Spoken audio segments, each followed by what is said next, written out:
Oh, there we go. Stream is live.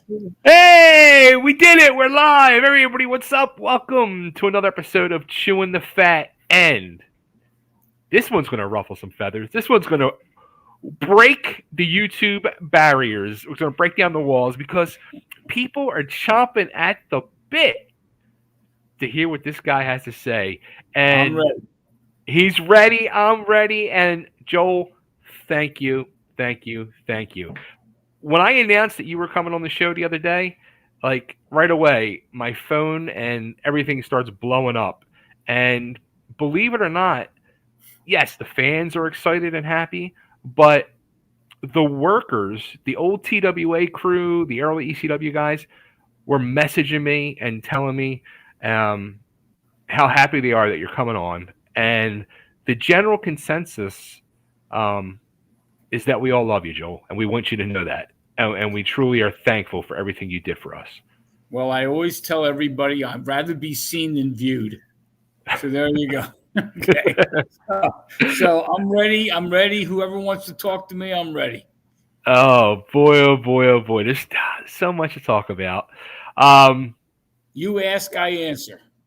All right, here you go. Let's. So we did an interview a year ago, but we're going to recap some of that stuff because Okay. a lot of people did not see that one. I think we're going to get a lot more hits on this one, and also too, as I saw Joel in an interview the other night, Friday night on Cheap Heat Productions. Great guys. I did their show before as well, but I was like all these questions were popping up in my head to ask, like, and I was like, damn, why didn't I ask him when I had him on? So let's just recap some stuff because something that was kind of interesting too that like was sticking out in my head from the other night was like it was truly complete accident that you got involved in this crazy world of pro wrestling. It really was. I mean, the business that I'm in, financial services, I've been in financial services. April 1st will be 48 years in the business. But when this thing whole started, I had worked with a number of accountants. And one of the accountants had said to me, Joel, I have somebody, one of my clients that I want to introduce you to, they have some questions. Well, as it turned out, it happened to be Carmella and Paul Panfill. And Okay. of course, that's history in itself. Carmella and I and Paul, we hit it off. And Paul actually suggested to me after we had talked about what he had asked about, he said to me, by the way, if you ever need tickets for anything, Broadway shows, concerts, sporting events, it's a little bit extra, but I can get you good seats. And I said, fine, I'll keep that in mind. And a couple of weeks later, Paul calls me up and says, by the way, what are you doing Saturday night? And I said, at that time I was separated. There's nothing that I'm aware of. He says, well, why don't you go to wrestling? You want to go to the wrestling matches? And I said, sure. I had been a wrestling fan for years. My father took me when I was a kid. And I told the story. I saw Bruno Sammartino and Spiros Arion. And Spiros Arion was my guy. Okay. And so I went to the match. So anyway, I go with Paul to the matches. And he's got me on the front row. And I said, Now, okay. where was that? Was that at I, the Spectrum or? I believe it was the Civic Center because if I remember Okay. correctly, it was an NWA show. Okay. Okay. And there I am in the front row, and there's Rock and Roll Express against Midnight Express and the Road Warrior. And this stuff, they're stiff as all hell. They're working like crazy. And I said to myself, this is great. And so Paul and I started going to matches together. And that was it. To me, it was innocent. I was just going to go to the matches, get front row seats. Well, as I'm watching before the show starts, before the card starts, there's this guy walking around the ring. And he's wearing a suit and tie. And I'm thinking to myself, it just didn't fit. And I happen to say, I'm very proactive when it comes to this stuff. I figured, let me introduce myself. So the guy's walking around. And I said, I got to ask you a question. Do you mind if I introduce myself? You don't know who I am. I don't know who you are. Who are you? And he said, well, my name is Elliot Murnick. Now, he has since passed away. Okay. And I said, okay, Elliot, my name's Joel Goodhart. Who are you? And he says, I'm a promoter. I work with Crockett's organization, and I'm here in Philadelphia. And so we opened up the new territory here in Philly. And the guy never took a plane. He always took his boat. And he told me he's got a boat, and he gets in the boat in North Carolina and brings the boat. I don't know how long that takes. So anyway, long story short, he says, I got to ask you something. Why don't you come back to the Marriott? Okay, that's where we go after the matches. What the hell do I know? Who the heck ever went to the Marriott? Okay, so I wasn't even sure which Marriott he's talking about. He told me the airport Marriott. Okay, so I go back to the airport Marriott. He said he wanted to have a drink with me. Well, I don't drink, but I said, okay, unlike you alcoholic. So I said, okay, let me go sit down with him. I sit down. I order myself a Diet Coke, and one thing leads to the other, and we just had a nice conversation. Now, one of the things about this, and it just happens, I happen to be Jewish, and Elliot Murnick was Jewish. Well, you can't find two Jewish guys involved in wrestling anywhere, and here it just so happened. So anyway, one thing leads to the other, and after 1, 2, 3 months of this stuff, he says to me, "Can I ask you a question? Since we get together having drinks all the time, have you ever thought about getting involved in the business?" And I said, "No. I was going to the matches with Paul. I didn't know what you took." He says, "Well, I'll tell you what. After our conversations, can you be my eyes and ears in Philadelphia?" And I said, Wow. "Sure." And that's how this thing all started. And I became his eyes and ears because he was in North Carolina. So anyway, long story, I could give you all the details. But eventually, he starts taking me in the back. It's how you get to meet the wrestlers, the boys. Right. And he would take me in the back, and Elliot introduced me to Ric Flair, and he introduces, what do they know? They thought I was the total mark, which I was at that point. Sure. And one thing led to the other. And before I know it, a lot of these guys started working for me with the Squared Circle fan club and doing appearances with me. And then one time, Elliot Murnick calls me up, and he says, we have an open date. It was either a Wednesday or a Thursday. We have an open date, and we want to do a show in the Philadelphia market, but we don't have any place to play. We do the Civic Center on Saturday nights. So I had to go find a building, and I wound up finding the Sheraton Valley Forge in King of Prussia. Okay. And long story short, we booked a show. And the best one, since it was in King of Prussia, Jim Cornette put together a promo that would run in the Philly market. Okay. And one of the things he said on the promo was, "Who is this King of Prussia?" Okay. That's the one piece I remember, the whole thing. We wound up doing a show. And again, don't hold me to the times, but the show was supposed to start at 7:30 because it was a school night. Well, at 5 o'clock, I get a phone call that all the guys are still fogged in North Carolina. And what should we do? And I said, I got 2,000, whatever it was, 2,000 people here. I got all these kids. It's a school night. We promoted the hell out of this thing. Long story long, they finally got flown out of North Carolina. They landed in Philly. They got to Philly at 7:30. The show was supposed to start at 7:30. Oh, geez. And I said, there was no cell phones back then. Right. So we got a phone. I got a phone call that they're on their way. I said, whoever gets here has got to start the show. Okay. Well, so what happened was J.J. Dillon gets in the car along with Jimmy Valiant. Okay. And Tully Blanchard. Okay. Well, there's no opening match. There's no storyline there, but that was my opening match. Okay, and they got there, they changed, they got out there and did a match until everybody else showed up. Now, this is where, and I think you might have been the one who said this initially into the TWA boys, and this statement has stuck in my head for 3 decades now. Yeah. And it was to get involved in the wrestling business, you have to be fucking crazy. So your first true promoting experience is basically a nightmare. Yeah. And what do? You go balls in deep. He goes all in. First of all, you are correct. I am a nut. Okay. And I loved the idea. It's in your blood, as you always talk about. It's in the blood. Yeah. When I started running shows, and we started putting the show.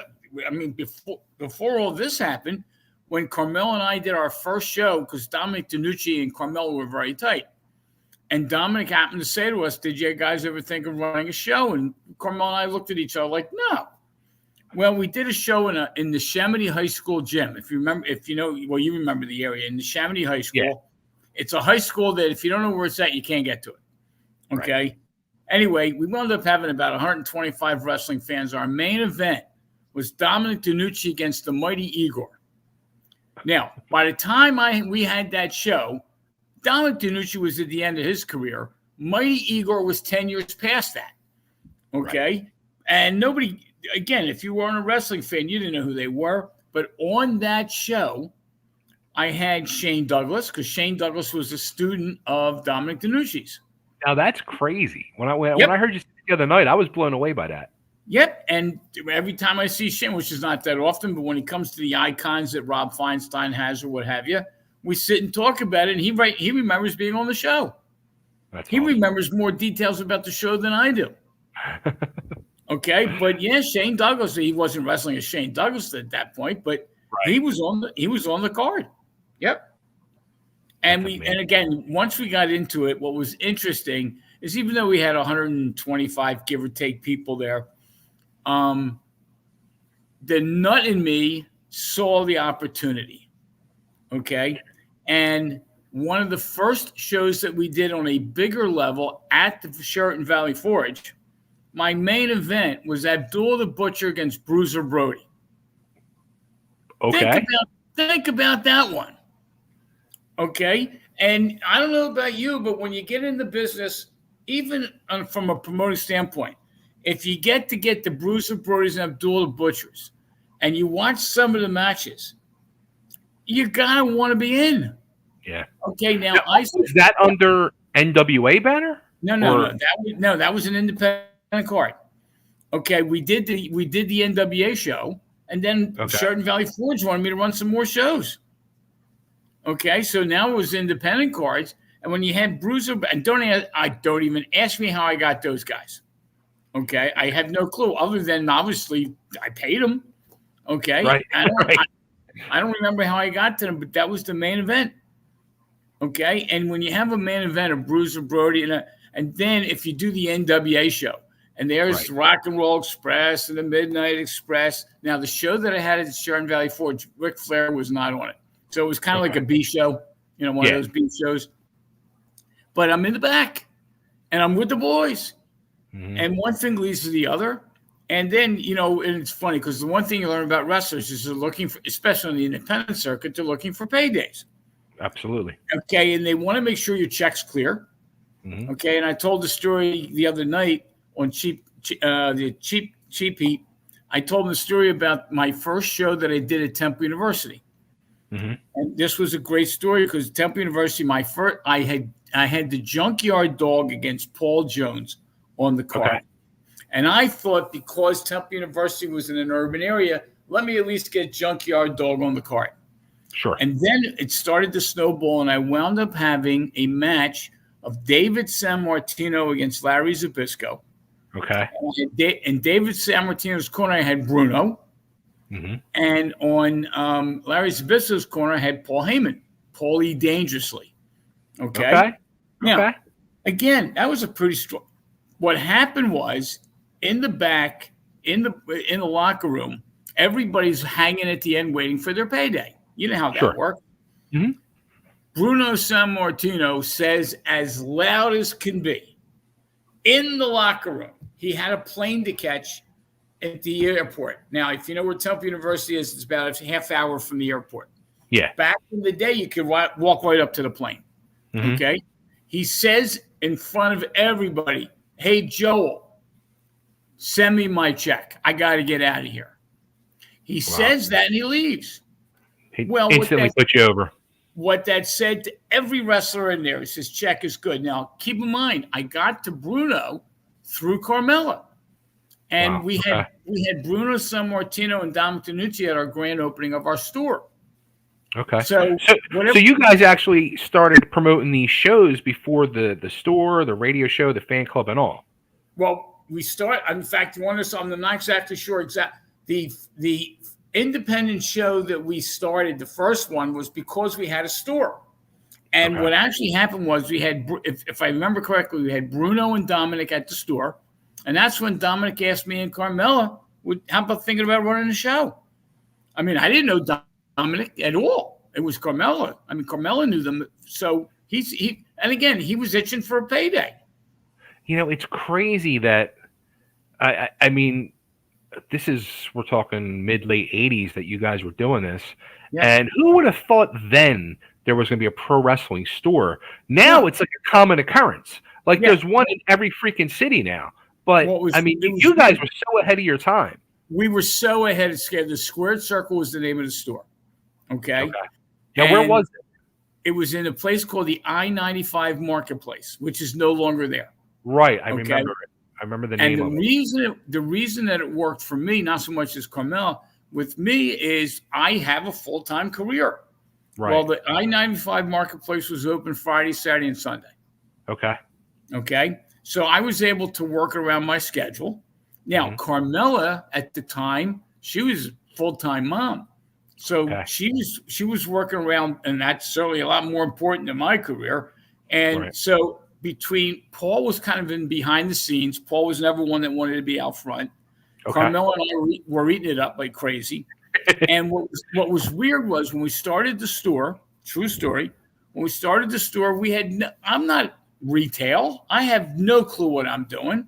Carmella certainly didn't know what she was doing. And all of a sudden, we started getting the word out.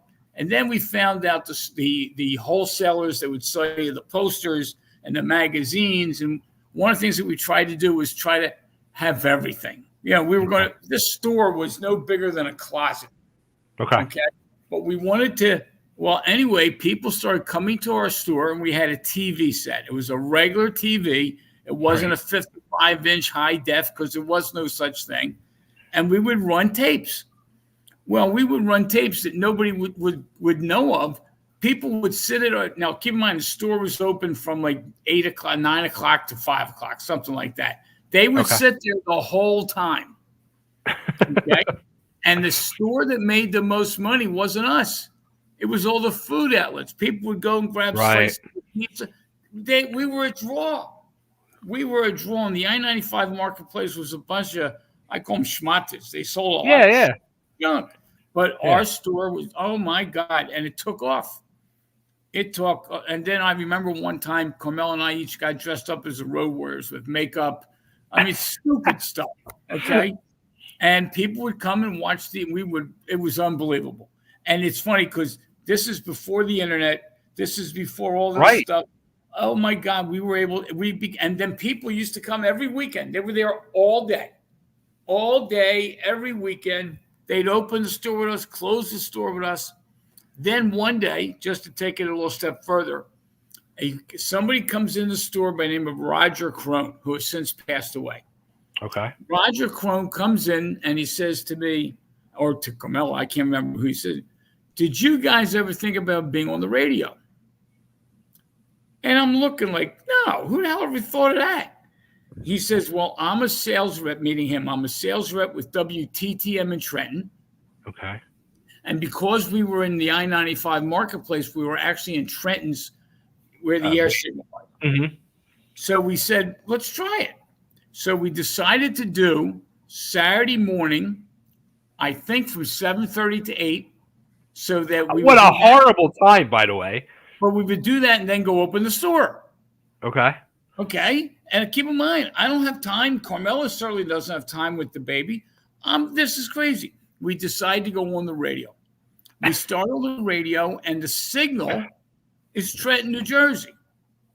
Well, I'll be the first to tell you, Trenton, New Jersey is not the hotbed of professional wrestling. Right. But, oh, my God. Now, he was charging us $75 for the half hour. Okay. And, of course, we had the right to go find advertisers. Well, who's going to advertise on a radio station that nobody can hear? Yeah. Okay. Well, sure enough, we started to get a following. All right. Now, Roger Crone, as it turned out, became a client of mine, which is how I kind of kept in touch with him. Roger Crone calls us one day and he says he's leaving WTTM in Trenton. And he's going to a radio station in Philly called WDVT, Delaware Valley Talk. Okay. And it was the station owned by Frank Ford. Okay. So we go to meet with Carmel, and I go to meet with Frank Ford and his people. And we decide that we're going to take the radio show we'll follow Roger Crone. We left WTT, and now we're going into a radio station in Philly. Okay. Yeah.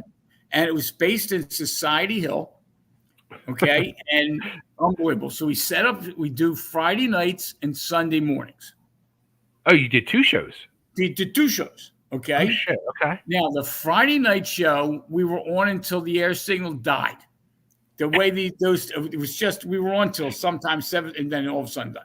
Then we did Sundays. Well, on Sundays, we were in a glass encased station. So you could literally sit there and watch, in this case, Carmel and I do the radio show. All right. Well, I had the perfect face for radio. Okay. So here we are. We now have 30, 40, 50 people coming to our show. They're watching our show. They're listening it because the sound goes outside. Okay. Carmela and her contacts got Jerry Lawler and got some other people to come on the radio. And that's how this whole thing snowballed. Okay. Then everything just was like by accident. And that's what makes it so special. This is the best one of all. Then we get a phone call in the midweek that Frank Ford decided to close up shop, to close the radio station. And Carmel and I, neither of us had a chance to say goodbye on the radio. Okay? So Carmel and I get together. There was a restaurant in Northeast Philly that escapes me, and we get together for lunch. And I said to Carmel, what are we going to do? And who knows? I said, let me try something. When I was in high school, there was at that time, a girl by the name of Betty Burnham. Okay. Now, that's a name. There's no 2 people with the name of Betty Burnham, okay? Right. Well, as it turned out, if you listen to WIP radio, the newscaster and weather forecaster was a woman by the name of Betty Burnham. So I figured, let me go call. Maybe I can use the fact that I went to high school with her. Maybe it'll be an in. I go and I call. I swear to God, I call the radio station, ask for Betty Burnham, and a guy answers the phone. And the guy says, can I help you? And he says, yeah, I'd like to talk to Betty Burnham. And he said, well, I got to tell you, to be honest, she's okay. She was in a car accident the other day, and she won't be back on the air for a couple of weeks. I said, well, I figured that was the end of my story. So I said, can I ask who I'm speaking to? And he says, yeah, Tom Brookshire. Okay. So Tom Brookshire was an on-air talent, but this was a fledgling radio station. He answered the phone.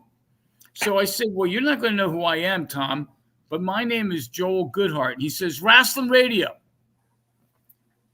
And it's unbelievable. And I'm saying to myself, are you kidding me? I'll tell you why I'm calling. The WDVT went off the air, I'm sure you heard, and I'm looking for a home base. He says, I'm a wrestling fan. I listen to you every once in a while. This is Tom Brookshire, okay, a Hall of Fame guy from football. Yeah. And he says to me, literally, he says, 2 days ago, I was on an airplane coming from Texas with Dusty Rhodes. Oh, my God. So I go to see him, and the next thing I know, we're on the radio on WIP, the major now, he was charging us for the hour. Sure. Okay. But, oh, my God. So because I went to high school to this day, I haven't. Did you ever end up talking to Betty? You didn't talk to her. It's unbelievable. To this day, I don't even know if she's still in the area. That's hysterical. Okay, and that's how I got onto WIP, and then we started with WIP, and Carmel at that point realized it was taking a lot of time away from her daughter, so they basically decided to kind of fade away from the radio, and I just kept running with it. Now, the good news is I ran with it. The bad news is it cost me a fortune. Okay. Why didn't you stop me? I'll tell you, I got into it to the point, and again, the key now is because of the time. Here I established Ringmasters Wrestling School, okay, which was never going to compete with the Monster Factory, but it was something. So we did the wrestling. We did a wrestling school. I had the Squared Circle, which eventually we closed up. I had the WIP radio show, and then I started running these independent promotions and the shows, and I decided to create the TWA. Okay, and I did Tri-State Wrestling Alliance because I was going to be wrestling in 3 states. As it turned out, we did 4. Were any of those making money? I mean, No. some of them, none of them. No. Well, I won't say no. When I had 600 people at Temple University, okay, the show made money. The problem was I was paying $750 a week to WIP for the radio show. Oh shit! Okay. It was that much. It was that. Now, keep in mind, that was back in the late 80s. That was when it was real money. That was real money. Yeah. Okay. Holy shit. And here the problem was, and look, hindsight 30 years later, I was a lousy businessman. Right. Okay. Because what I should have done in hindsight is have somebody in charge of the money, have an accountant, really do the account. I kept track of it, but I wound up, I lost $168,000. Oh. Okay. Now, $168,000 today is real bad. I don't feel too bad. Now that was over 3 or 4 years. I actually got to a point where I left financial services because I thought I could make a go of it full time. Right. Okay. I tried. And to a certain extent, I did okay. Now, the problem was I had no television. I didn't know how to get onto TV. Back then, TV was different than it is today. Was it ever in your mind to try to get TV? Like, oh my God, I had conversations. It never got to the point where I was sitting down with a production company and trying to figure it out. Okay. Now, the one thing you learn, if you're going to do TV, you got to do 3 or 4 shows in one shot. You got to, and look, Todd Gordon and ECW, those guys did Cabrini College and they took off and they took it to the next level. Yeah. Okay. What could I have done TV? Sure. Problem is the Eddie Gilberts, the Paulie Dangerousleys were all working with me before they ever worked with them. Yeah. Okay. And look, hindsight, I still haven't read Todd's book, so I don't know what's in the book. Do you think Todd is God? No, Todd, here's and again, haven't read the book. Yeah, Todd took what I would try to do and took it to another level. All right. Now, I don't know if that makes him God, but look, God bless Todd. He did what he had to do. Now, I wound up, I heard it cost him his marriage. I heard it cost him a fortune. I thought I lost a lot of money. He lost a lot of money.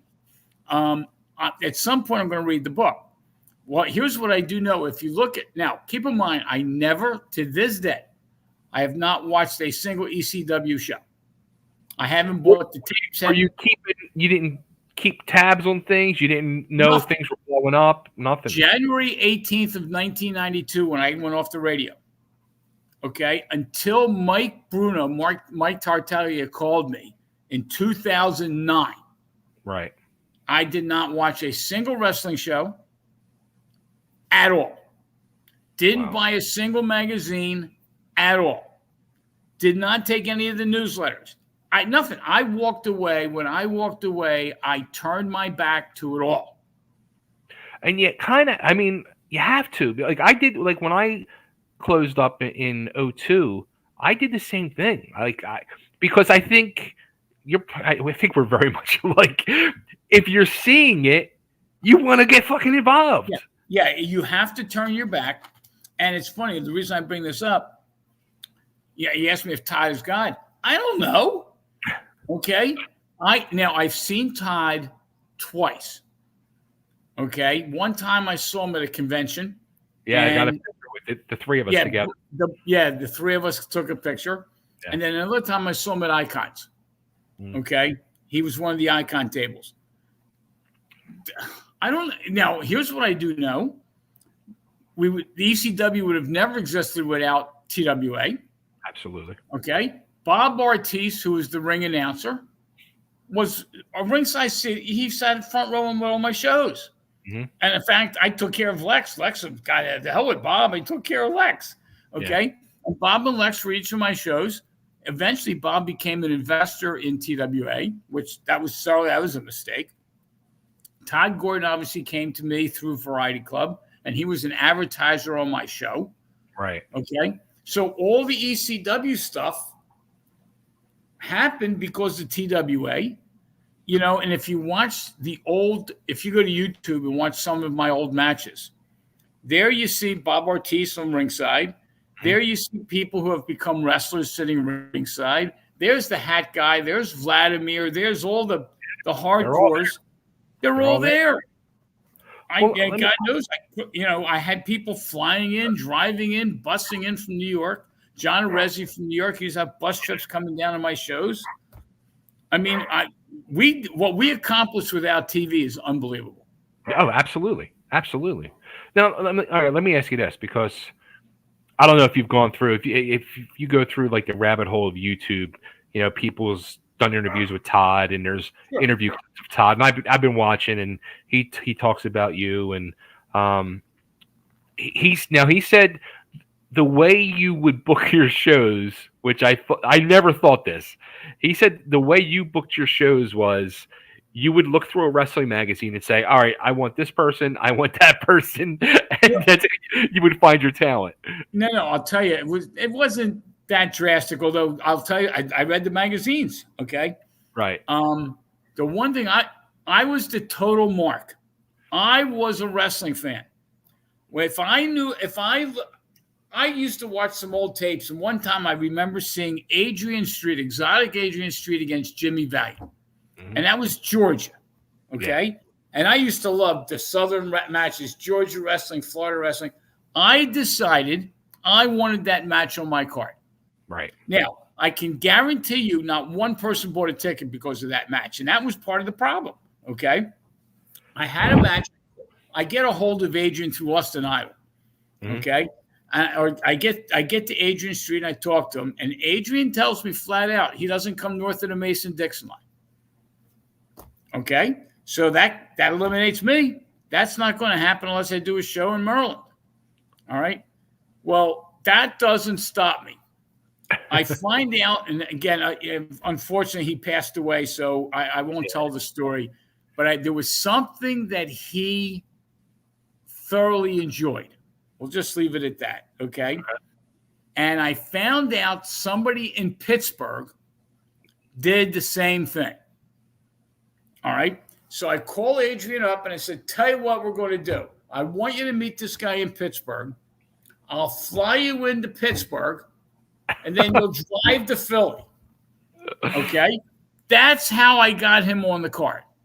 Now, Boogie Woogie had been on one of my shows previous. Yeah. So I called him up and I said, I want to just restart the Georgia. Okay. So Boogie says, no problem. Let's do it. Now, I'm actually in Jimmy Valiant's book. Okay, but in the book, he calls me Joe Goodhart, not Joel Goodhart. And every time I don't see him that often, but when he was doing one of the icons for Rob, he said to me, I apologize. I didn't put your name correctly in there. Anyway, they come in, and Jimmy Valiant comes in. I wanted this match to happen. Okay? That was the opening match on the show, wasn't it? No, it was like third or fourth match. Okay. Third or fourth. And Jimmy Valiant comes out to his music. And sure enough, Adrian comes out with Miss Linda, and he does his whole routine. Yeah. Now, in the back, before the matches, best quote someday I'm going to write a book called this. Jimmy Valiant says to Adrian Street, just don't put me in a hole I can't get out of. Okay. Jimmy was basically done at that point. Adrian comes in, and Adrian was always put together. Yeah. Adrian comes in, they do the match. If you ever see it's on video, it's on YouTube. It's a horrible match. Okay. And Miss Linda throws the pocketbook, the whole 9 yards. Yeah. Well, as it turned out, I had to fly Miss Linda and Adrian in and Jimmy Valiant. So I had 3 air flights. I had 2 hotel rooms, plus the match for a match that nobody wanted to see but me. Okay. So did that come from, it could have come from a magazine.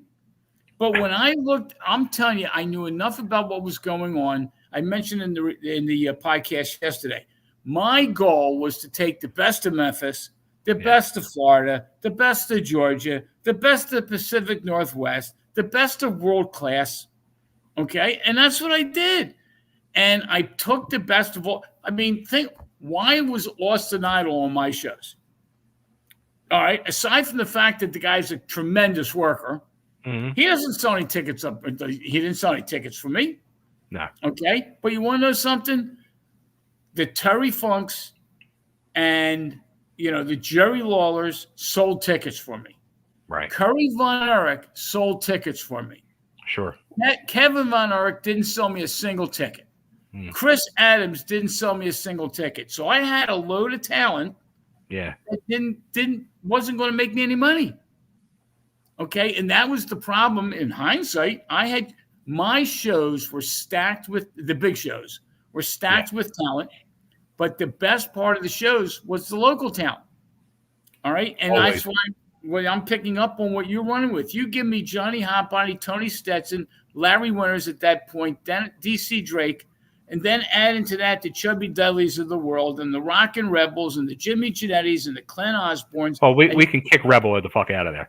Well, okay, I understand that. Sandman, Sandman, J.T. Smith, I can give you the names. The kicker is I wound up every show that I had 6 main events. Yeah. Okay? And it's funny because one of the things that I'm starting to contemplate is putting together a TWA reunion. Okay? And needless to say, Chubby, you'll be involved, even though you never actually wrestled in the TWA. Okay? That's what when I was finally set to make my fucking debut in February of '92. It was your fault. It was my fault. I fucked it up for everybody. But when you made that announcement on Wrestling Radio that morning, I used to do a telemarketing job working for my sister, and I remember sitting in the back office listening, and you making that, and I was like flabbergasted and dumbfounded. And naturally, the first call I make was to Jannetty, who was, and still to this day, my right-hand man. And I was like, what the fuck is going on? What this can't be real. And he was like, no. And then he turns on the radio, and like everybody was just blindsided. Like nobody knew. And it's weird. I mean, and again, if I had to do it all over again, I probably would have done it differently. Okay. But I had to turn my back on the business. Okay. And it's funny because I find out from others who have done the same thing. The business gets in your blood, and you got to walk away and turn your back. I'm getting the itch again. Okay. Now, don't do it. Okay. I'll be 71 years old this year. What the hell do I need this stuff for? But, okay, I remember getting a phone call from a couple people. They're contemplating doing a TWA reunion. Now, back in 2009, keep in mind, I got off the air in 1992. 2009, 17 years later, did not watch one wrestling card, did not read one magazine, nothing. Okay, I had no clue what was going on. I get a phone call from Michael Bruno. Yes. His name is Michael Tartaglia. He calls me up, and I hadn't talked. Michael Bruno went to my school, the Ringmasters Wrestling School. He tagged up with Tony Stetson. He calls me up and he says, the reason for my call, I tracked you down and I'm contemplating doing a TWA show. Do you mind if I use the name TWA? And I said to him, I haven't used it in 17 years. I don't give a shit. Excuse my English. Use it. Well, he doesn't tell me what he's going to do with it. So he has the reunion show. He has a show. Right. And he has Buddy Landell come in because Buddy Landell actually retired a TWA belt when he was the champion. And he needed to get rid of the belt because he wasn't going to keep coming up local here. So he wrestled, I think it was Glenn Osbourne. Okay. And Glenn wins the belt from Buddy Landell. Well, then they have some kind of ECWA, TWA merger. Yeah. And they buried the TWA belt. They buried everything. Michael Bruno killed the TWA. Yeah. I worked so damn hard to bring it up. He asked me for the name, and then he buried it. Okay. Now, I still love Michael. I mean, I have no problem with Michael. Yeah. But and I don't know, I would have done the same damn thing. Well, now I got the itch. And I'll tell you what happened. A couple years back, the ECWA, which is a local organization in the area, they asked me if I could be a manager just to kind of get some stuff. So I became a manager. And I sucked at it, but I was a manager. Okay.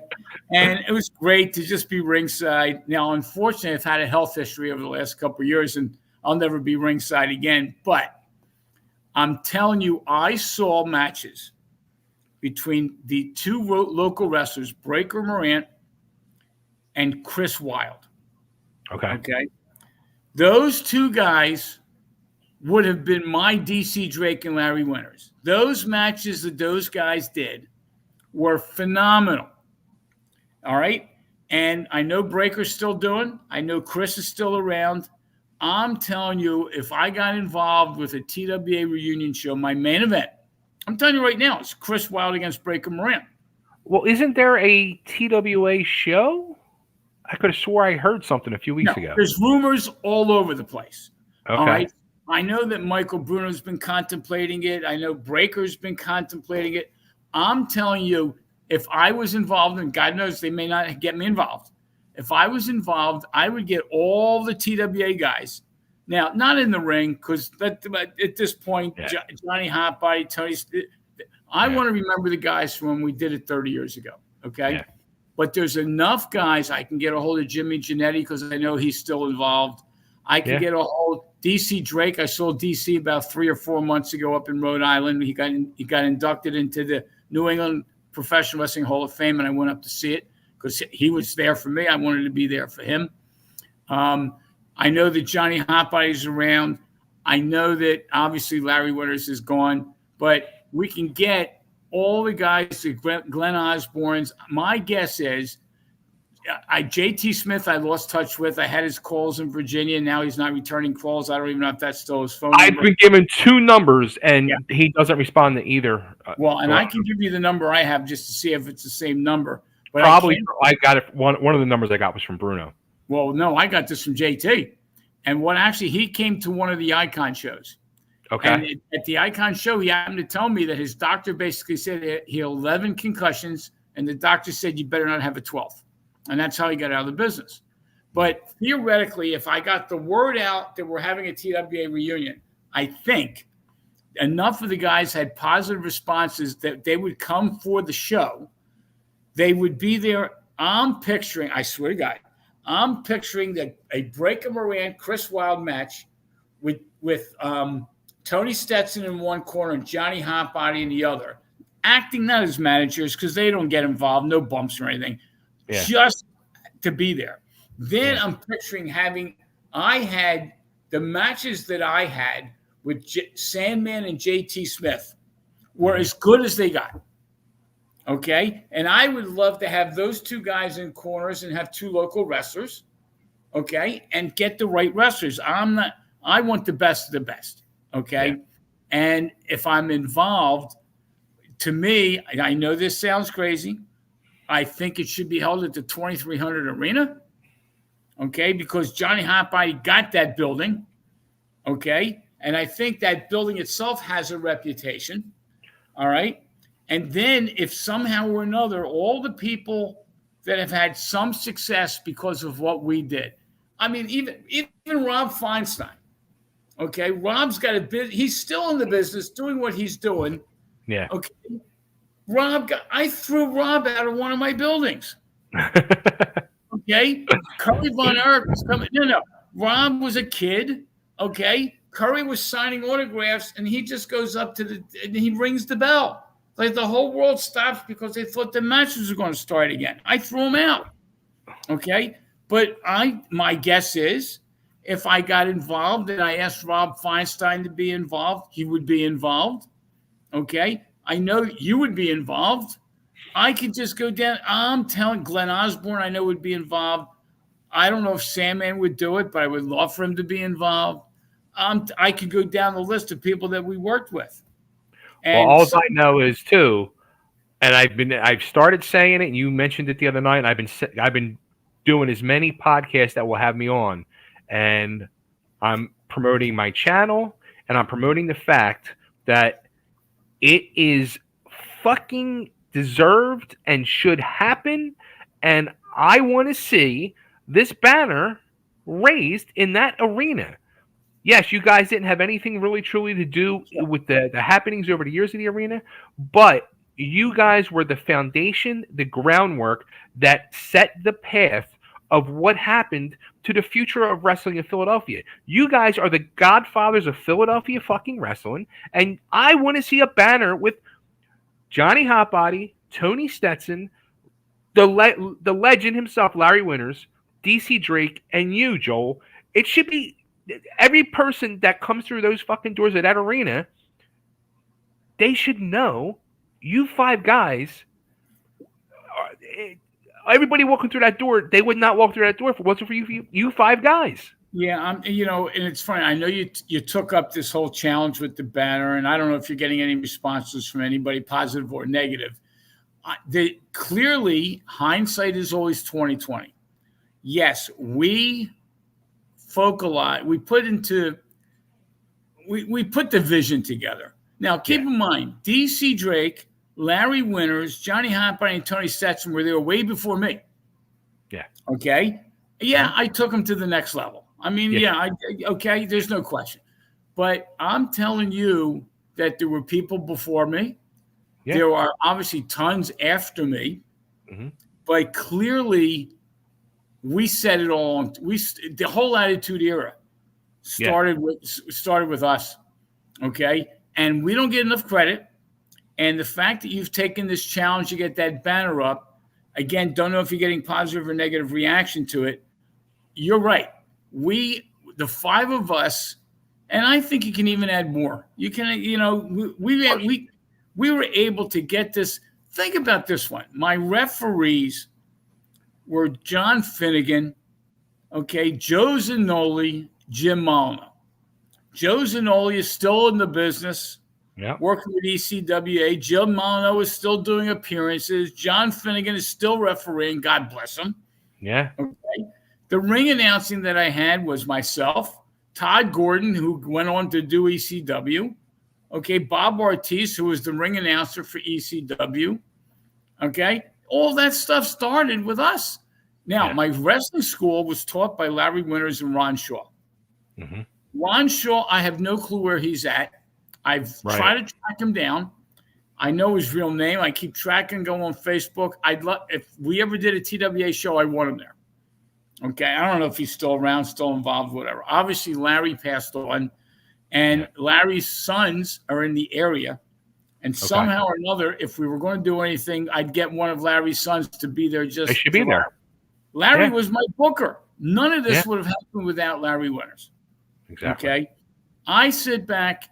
There are people in the area that graduated from Monster Factory that worked for me. There are people that graduated our school that worked for me.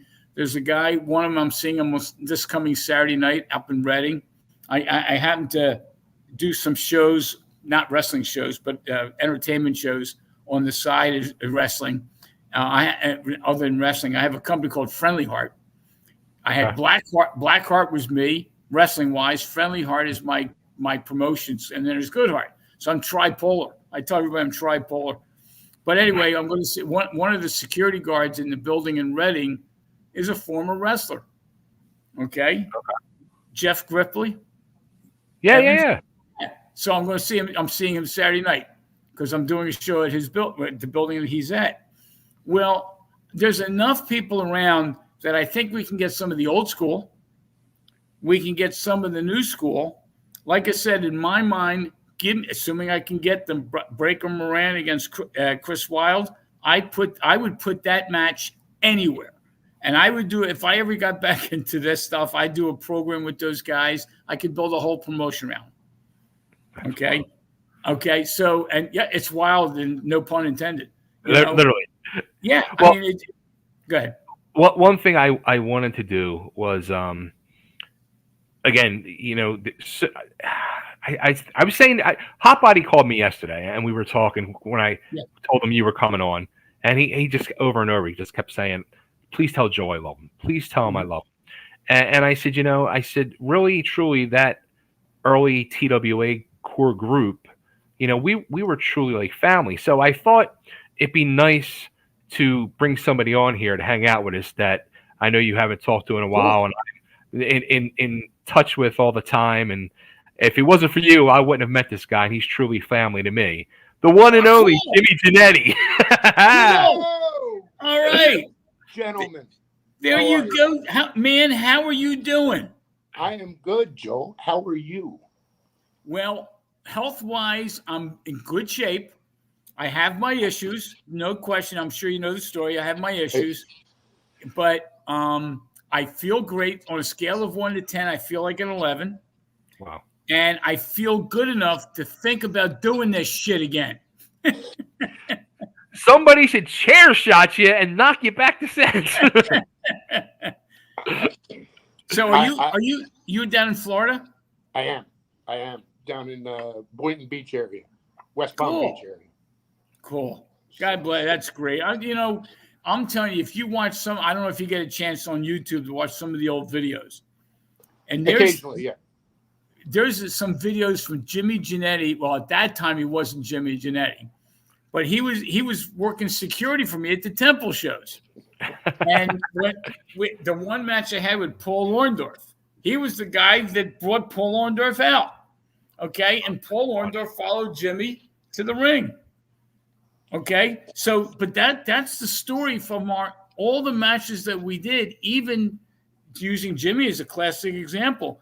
He just wanted to hang out and be something. So I had him doing security, and he's the one that led Paul Orndorff out. And lo and behold, he winds up in the business, and there he is. I also tried to save DC Drake's life from going over the side of the the platform that day. God help him. Well, and the best one, if you ever want to watch the video with the Sheik, and Jimmy Jannetty gets cut, it's a classic. And it's on YouTube. It's classic. Was it Abby said cut him? She cut him. Oh my God, it was the scariest words I ever heard come out of that man's mouth. But God bless. And it wasn't even that. If that wasn't bad enough, the cut didn't start bleeding right away until Bulldog Brower grabbed a disposable camera and smashed me right in the head with it. And then it was all over. Everything was. Yeah. Wait. You mentioned Bulldog Brower. You're gonna love this one. Okay. One day I get a phone call. Okay, out of nowhere, I get a phone call. It's Bulldog Brower. Okay. Now I'm an old school guy. This is the same Bulldog Brower that wrestled Bruno Sammartino like a dozen times in the Madison Square Garden to sellouts. Okay. And he calls me up out of nowhere and he says, he lives in Delaware. Do you mind if I come to your show? I said, no, come on. I'll comp you a ticket. Well, come on. Who are you kidding me? So he comes in the back. He comes to the show. And of course, he had an ulterior motive. He had his kid, his son. Okay. I said to Bulldog, there's no way I'm letting you in the back here without you not working. So I said, you're going to be Terry Funk's manager. Okay. Well, of course, Terry knew who he was, and he just stayed there. He pulled his arms a couple times. I used Bulldog Brower. I had a promotion where I had as managers Paulie Dangerously. Okay, he was a manager. I had Luna Vachon as a manager. I had Woman as a manager. I had Baby Doll as a manager. Okay, I had Bulldog Brower as a manager. I mean, this is crazy. Yeah. And I think that, but Bulldog Brower called me out of nowhere. He got my number from somebody and said, can you mind if I come to a show? Okay, this was the Bulldog Brower. Okay, and I told the story the other night when I had Abdullah Sheik. Okay, I needed to get Sheik's. I didn't know how to get a hold of Sheik. Well, Abby knew how to get a hold of him. Sheik called me. I didn't call Sheik. He called me and he says, I understand you're looking for me. Well, I said, sure. I told him I was going to put him in a match against Abby. I'd love to have you. And he had heard of the TWA promotion. And what really solidified a lot of what I did was the TWA name was out there. Yeah. Okay. What are the odds that the Sheik called me? Yeah. Okay. And then, of course, one thing, Sheik never flew. So he had to be driven from Detroit. Well, his driver was Sabu. So Sabu. Yep. I can still picture when Sabu, he did that battle royal, he came running down the aisle. I remember he's announced Sabu. I'm like, who the hell is this? And he did a flip in the ring through the ropes. I'm like, who the fuck is this guy? He flew in there. Yeah. Okay. And that was Sabu. Now, Sabu had already been working in Detroit, so I didn't create him. Mm-hmm. But coming to the East Coast, the only reason he came is because he drove Sheik. That was his uncle. Okay, and so I used him. I mean, it's crazy. I had Jimmy will remember this. I had Ted Petty in his ring. Okay, and I had Love that ring. I had a match at Temple University where I had him against Dr. Tom Pritchard. Okay, and Pritchard was managed by Paulie Dangerously. Now that was an example. That match didn't sell me one ticket, but I had to fly Pritchard up. I flew Paulie up. I had him against Ted Petty. Ted Petty didn't cost anything because I was using his ring. Okay, for the Bar Wars shows, I used to use Bounty Hunter's ring. Mm-hmm. Now I don't know. Is he still around, Jimmy? Do you know? But he's not in the business anymore. Okay, but I'm telling you, if I found him, I'm Jimmy. I was telling him before you came on. I was listening. I was listening. Yeah. Man, if you got to come up from Florida, you got to be there. Okay, Absolutely. and I'm telling you, if we do that show, we're going to do it. I'm getting the Glenn Osbournes and the Jimmy Jannettys, and I'm going to find Ted Petty has since passed, but I would love to find Bounty Hunter, Ghetto Blaster. Remember, I know he's Merle. I was just thinking about Merle. I was talking Merle, to somebody about him. What was his last name? Does anybody know? I don't know his last name. Giles, wasn't it? If you said it, I would not. You know, somehow or another, I have boxes of crap, and some of them are the contracts that you guys signed when you came into Ringmasters. And oh my God, you have all that stuff? Well, I don't have all of it. Okay, now you'll love this one. I found a briefcase full of canceled checks. Okay, when I gave Scott Bigelow his check, the check was payable to Bam Bigelow. Okay, I was kayfabe and everything. Okay, and so I gave him a check. DC Drake was not payable to Don Drake; it was payable to DC Drake. Okay. And what scares me, and Jimmy, you might know more of this, you guys will know more of this than me. I used to pay the local guys what they get paid today. Yeah. Okay. When you guys worked for me, I gave you, I think it was $50 or $75, whatever it was. And that was 30 years ago. Yeah. Okay. And that's what some of these guys, I watched some of these guys go and get their asses kicked for $25. Okay. Less.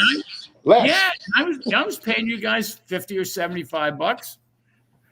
Okay, it's scary, and I'll tell you, when you look at again the history of this, okay, it is as clear as day. I remember, Jimmy, the last thing I heard, you were working with Jimmy Valiant at his school.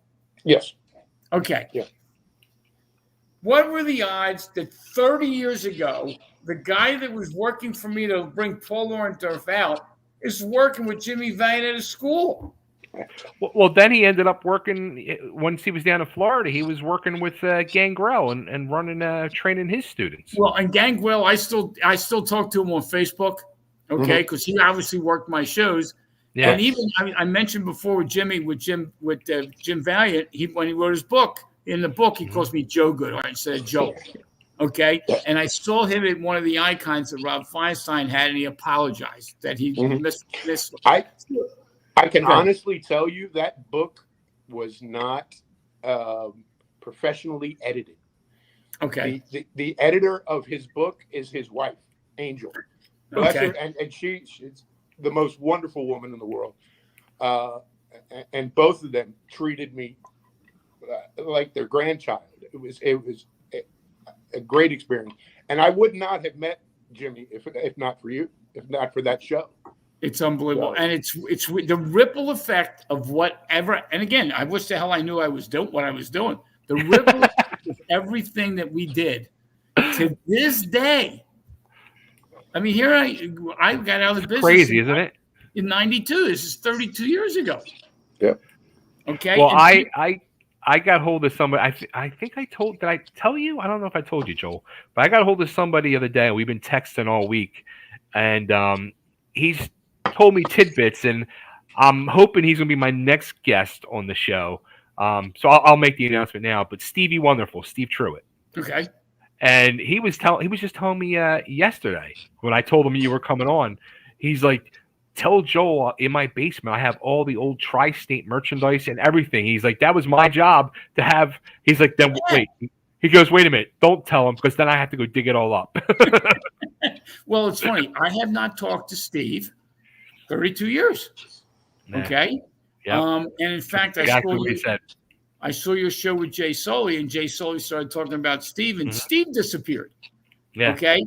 Now, the weird part is, I don't know if he's still involved in the business, not involved in the business, but I will tell you, if we ever do a TWA show, I'm getting him to do sound.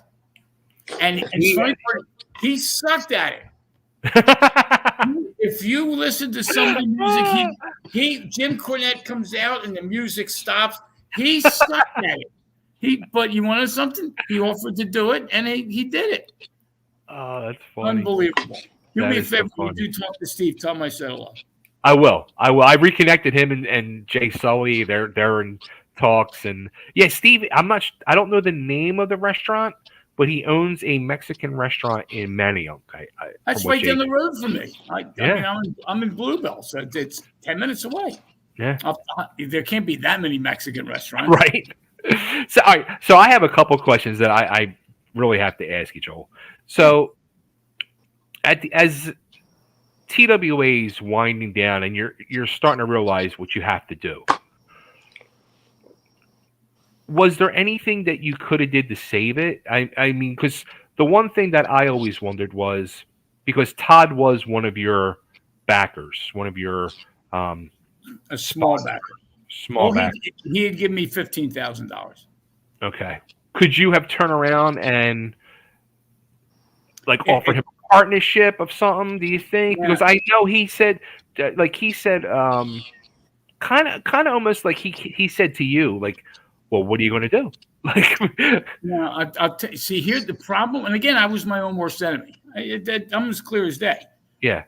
My shows, I want them to get bigger and bigger and bigger. Sure. Okay. I used to admire Dennis Caroluzzo. Okay. We were competition. Yeah. Then he did his little shows in New Jersey, and he made money. Okay? Always made money. But I would do a $35,000 gate and break even. Okay. And so what happened, and the scary part now, again, 30 years later, if I would have done a show with just the local guys, right? Okay. No names, just the DC Drakes, Larry Winters, Jimmy Jannetty's, Tony Stetson, and Johnny Hotbodies, I would have made money.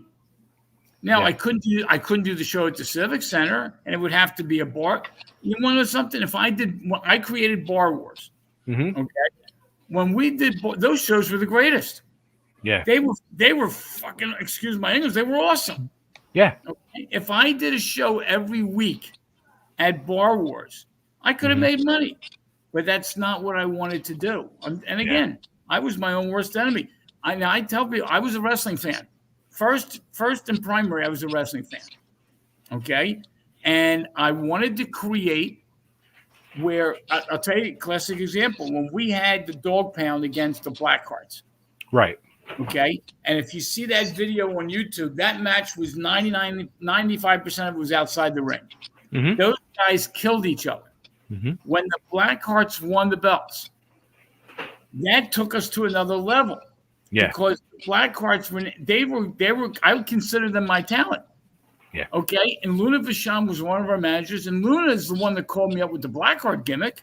Mm-hmm. Can you use us? She was looking for work. Yeah.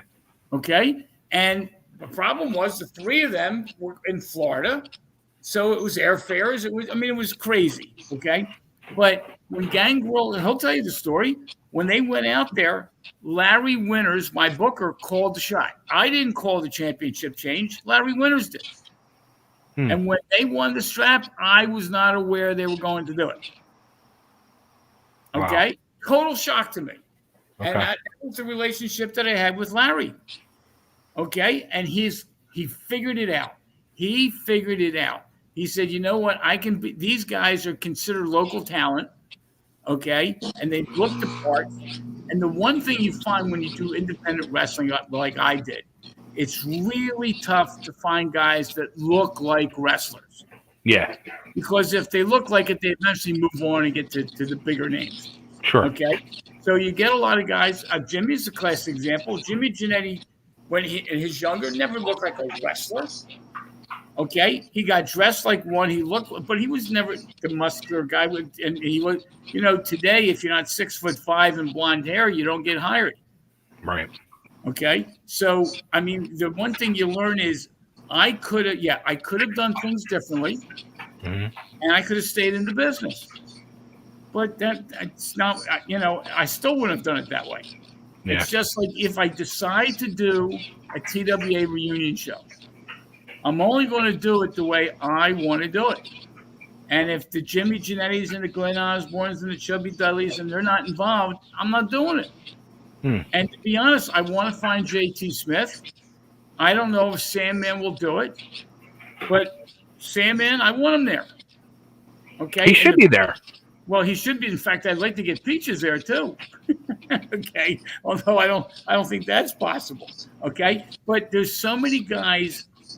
There's a lot of guys today who I've never met. Okay. Who solely are in the business because somehow or another, for me, it went from here to here to here to it connected the dots. Right. Well, I mean, honestly, like when I started doing I started doing a reaction channel where I'm going back and I'm watching the history of ECW and going match by match. And I'm still in the first year of Eastern Championship Wrestling on TV. And there's a huge interest and people really want to know about the early ECW days. And then they're researching and they're finding out about this TWA and Joe Goodhart and the Jannettys and Mr. Sandman and JT and Stetson and Hotbody and all these guys. And even Todd, when Todd found out about the channel about a month and a half ago, he shot me a message on Facebook. And he said the biggest thing that people ask him about his book is the Eastern Championship days, and he can't believe it. Well, I'll go one better. I belong to the Cauliflower Alley Club. Okay. I'm a lifetime member. And up until I had my health history in the last couple of years, I used to go to the convention in Las Vegas. Okay. I go to the convention. This is 5 or 6 years. I swear to God. Baron von Raschke is there with his wife. Okay. I go up and I introduce myself because I had never met him. And he says to me, I swear to God, he says to me, why don't you ever use me? Okay. And who the hell, I didn't even think of him. And I don't even know if he would have been a draw or not a draw. But that's the first thing he said. So I know that people know about the TWA. Oh, yeah. I know that, I know that we created something.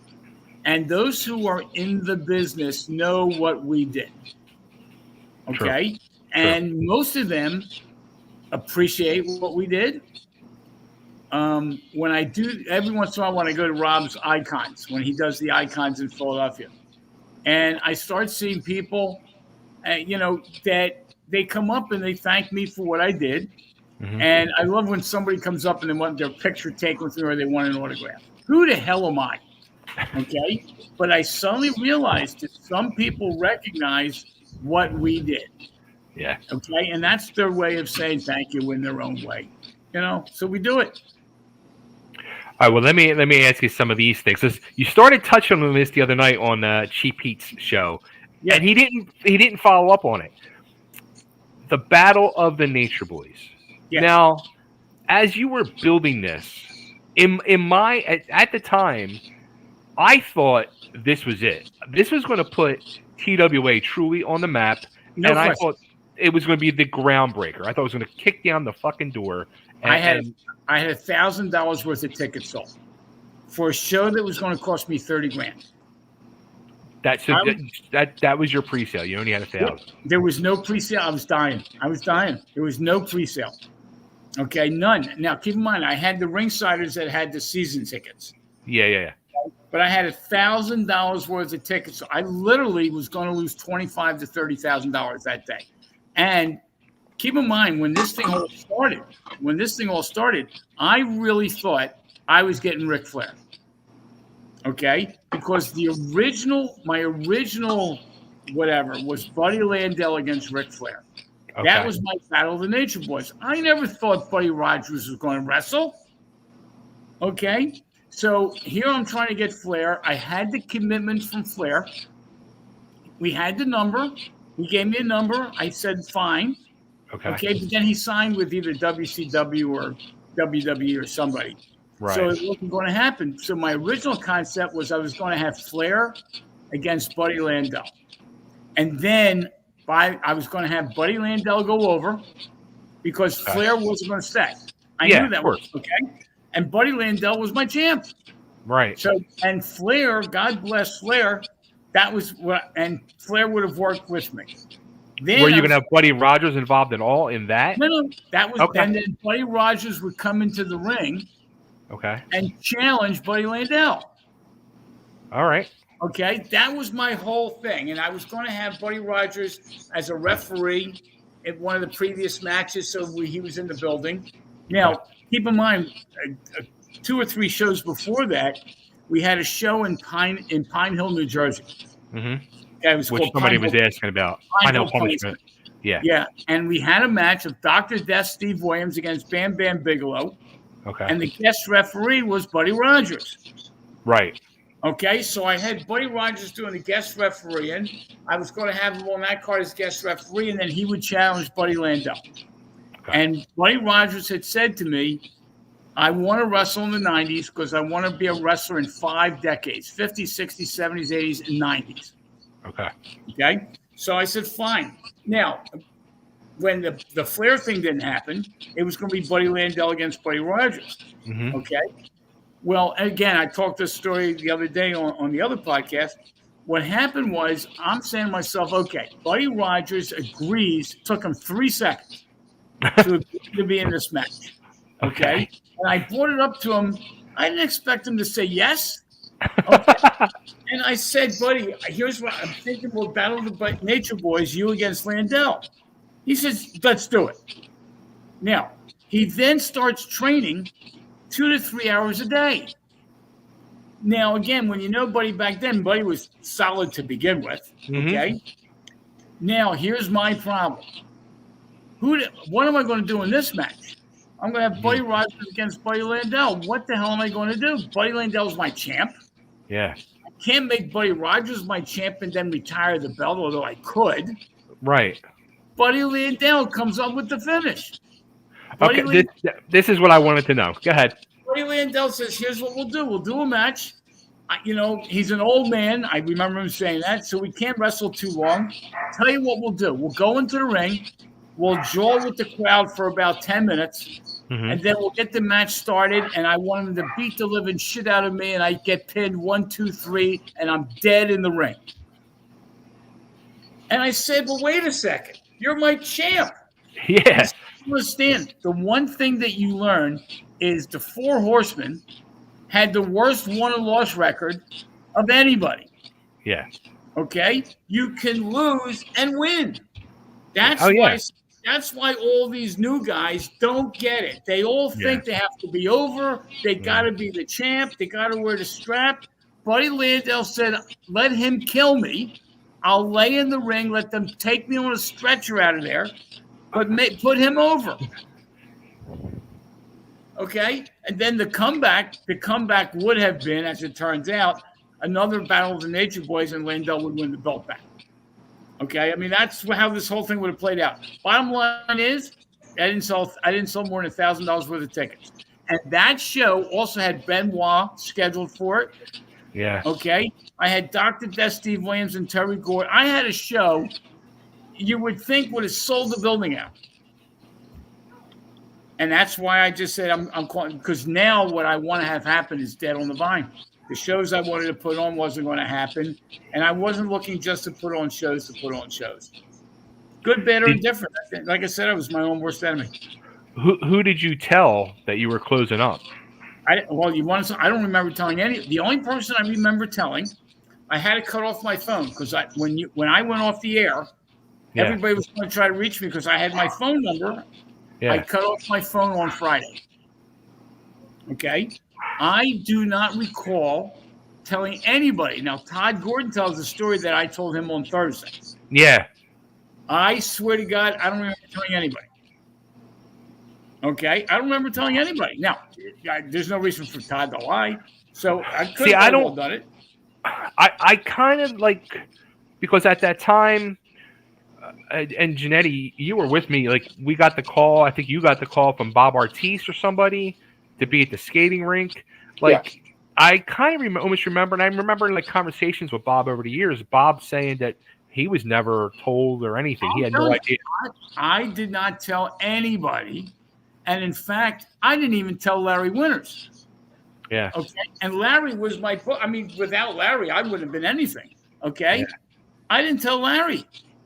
So when Todd says that I told him, I mean, I don't recall not, but I don't recall telling anybody. Okay, and look, to be honest, I went off the air, and before you know it, Todd had this whole idea. So and you guys ran with it. Okay, and again, It was like that. Like it was that night. I'm almost positive it was that night we met at the skating rink. well, now that I'm out there talking about this, people are telling me that Todd really was trying to sandbag me, and he wanted me out of the business so he could go run with it. And again, I don't accuse Todd of anything. What I do know is he took it to a level that I wanted to take it to and couldn't. Yeah. So Todd, God bless him. Okay, and Todd brought in the stars. I mean, he just didn't do it the same way I did it. All right. Well, let me ask you, like, when you, I mean, come on, that was not only for guys like me and Jannetty and everybody else, but for you yourself, it was very important to you, hugely important. Like, how were you, honestly? How were you, like, afterwards mentally? Like, you had to be devastated. I'll tell you what. I was devastated for about a minute. Okay. Okay. When I turned my back on the business, I literally turned my back on the business. I went back to work in my career.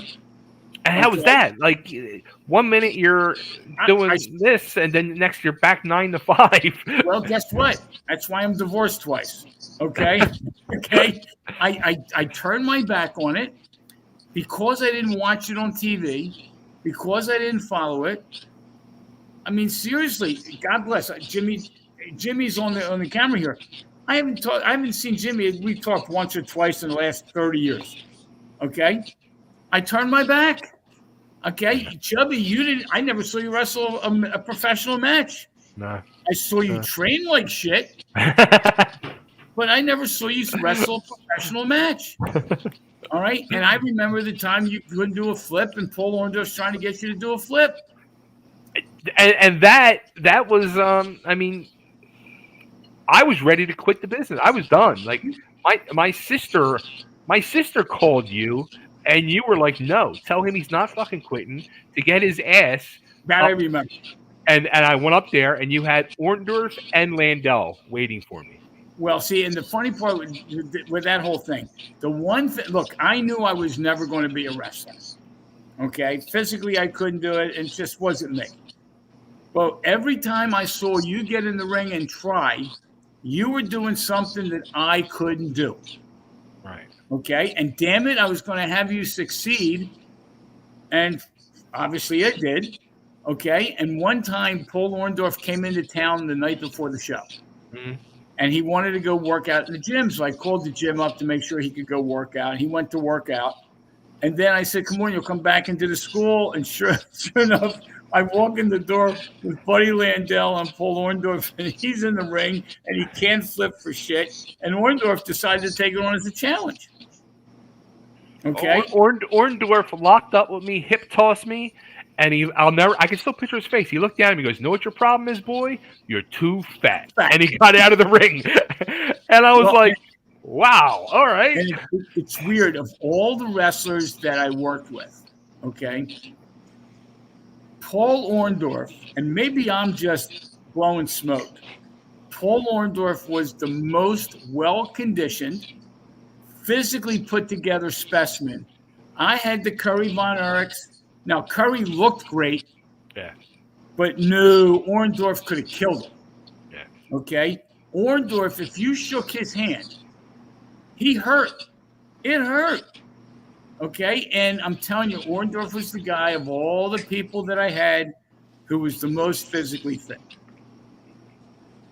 Yeah. And he used to work out in that gym. He used to take up he was doing weights, and I couldn't even begin to think about picking those weights up, and he's picking it up like toothpicks. So, when we talked last year, when we did an interview, you had said you were working on a book. What's going on with the book? Okay, so I'm 90% done the book, but I've been 90% done the book for 5 years. Okay. Now I have 2 behind the scene guys. Okay, Dan Murphy and Scott Teal. Okay. Now they're the ghostwriters, and they're not ghostwriters because we're telling them who they are. Those guys have written more books, more magazine articles than anybody. Okay, Dan Murphy got it started. Scott Teal picked it up. And with Scott Teal right now, if I would go down to Tennessee and go down to Scott for a week and stay in a hotel and spend 8 hours a day doing the book, I could dictate the book. Okay? Anywhere near Nashville? Yeah, he's not far. In fact, I know the town. I'll tell you where it's at. And when I used to go down to Nashville, I think I told you my daughter lived in Brentwood for 5 years. That's the next town over from me. Yeah, so I know I used to go down there. I haven't been down there for a while.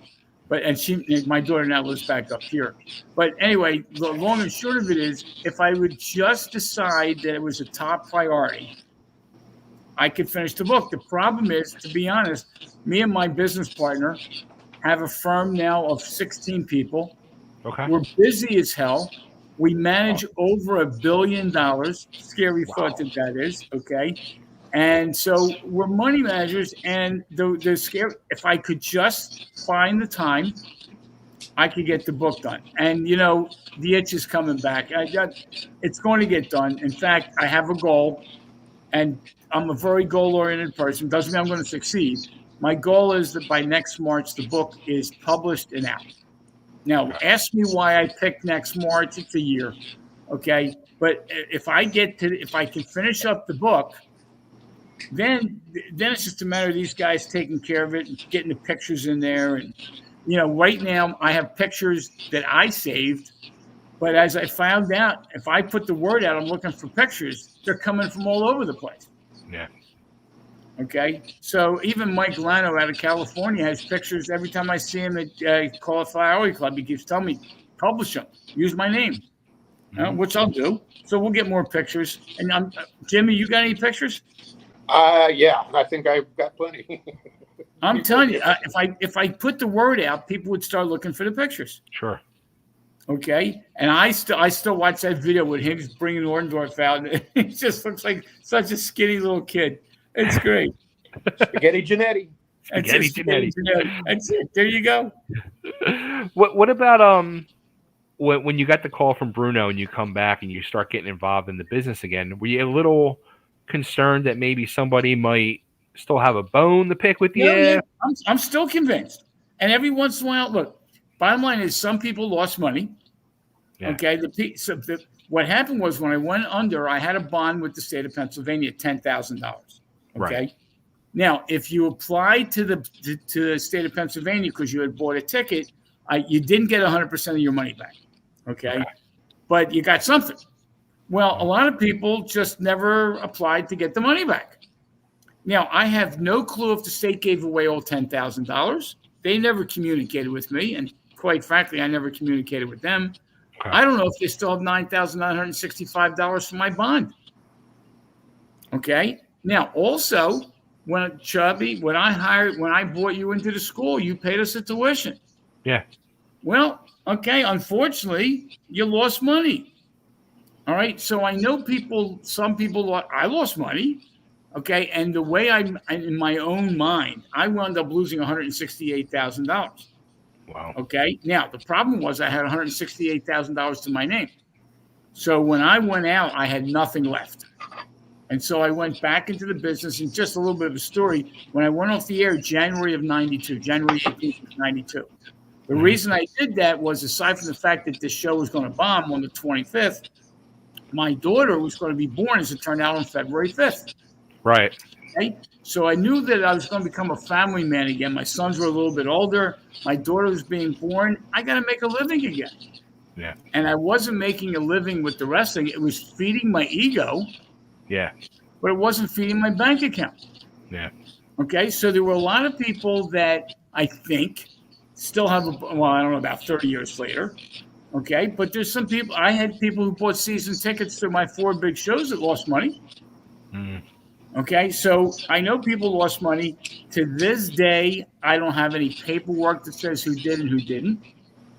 Okay, I turned my business on and when he brought me in, I swear to, and true story again, when Mike Bruno invited me to the show, I wasn't going to go to the show because I hadn't been to a wrestling card in 18 years. Right.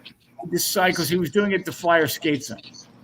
Yeah. So I went to the Flyer Skate Zone, and I swear to God to you, I'm sitting in my car on the parking lot, and I'm sweating bullets. I don't know what the reaction is going to be when I go in.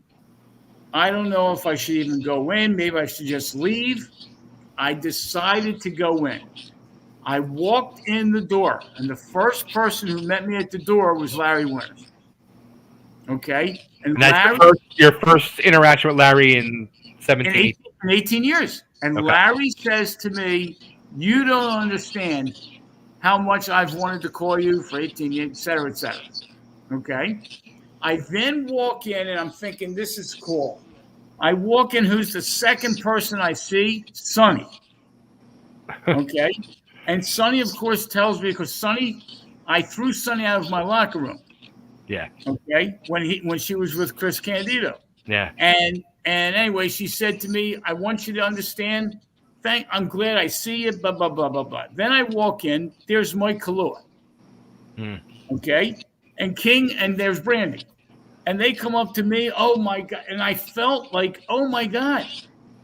They missed me after all these years. Now, they could be lying through their typical wrestling bullshit. Okay? But I ate it up. And then there was Glenn Osbourne, and then, of course, Buddy Landell. And one thing led to the other. And all of a sudden, it's like I never left. Okay? Now, I was there as a visitor. Okay? And I wasn't going to go in the ring, and I didn't want to get into a match. Well, the second show, they actually got me to get into the ring with all these different wrestlers and go out there and just do my thing. And I got in the ring with Sonny, and we did an interview, and I didn't want to do any of that stuff. But you know this business, you're either in it or you never leave it. Yeah. You know, it's like I'm a diabetic, and one thing the doctor told me, my A1C is at 5.1, and technically I'm no longer a diabetic. Except when you're a diabetic, you're always a diabetic.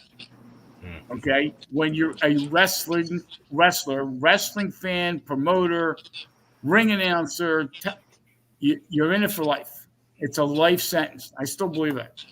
You know, I did never, again, I have kind of steered away from wrestling for years because of those reasons.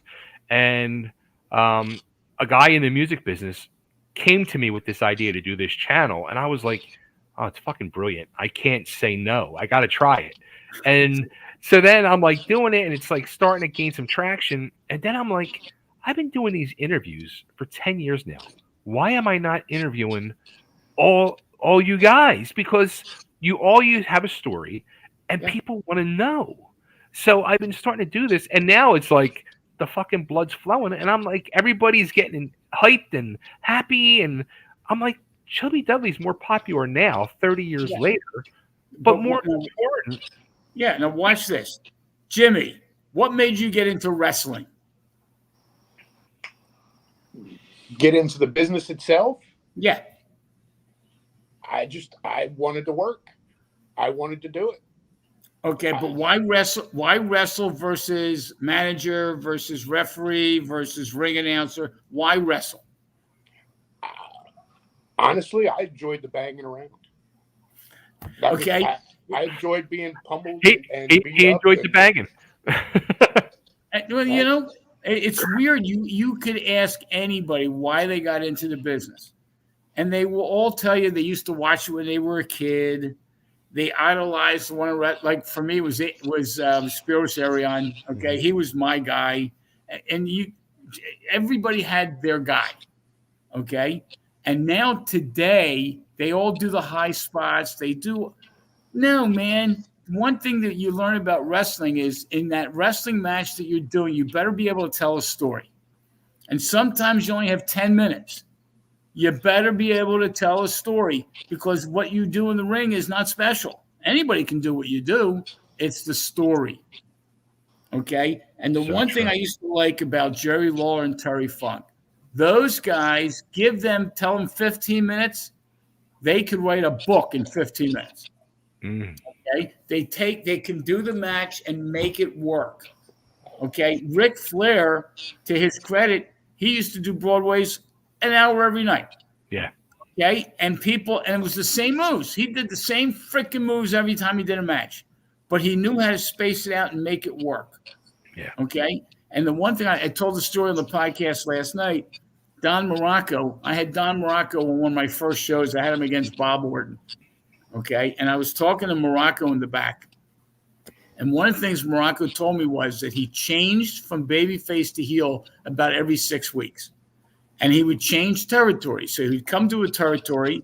The first time he'd be a main eventer, but he would come in. The second match was a pin counts anywhere in the building match. The third one, eventually they had a title match. And then he had a loser leave town match. And he would lose. And then he would take a week or two off. And then he'd come and he would show up as a babyface. And he'd do a babyface for 6 weeks and then be a heel. And he claimed that extended his life because he never got stale. Okay? Well, Ric Flair was a heel every time he went out to wrestle.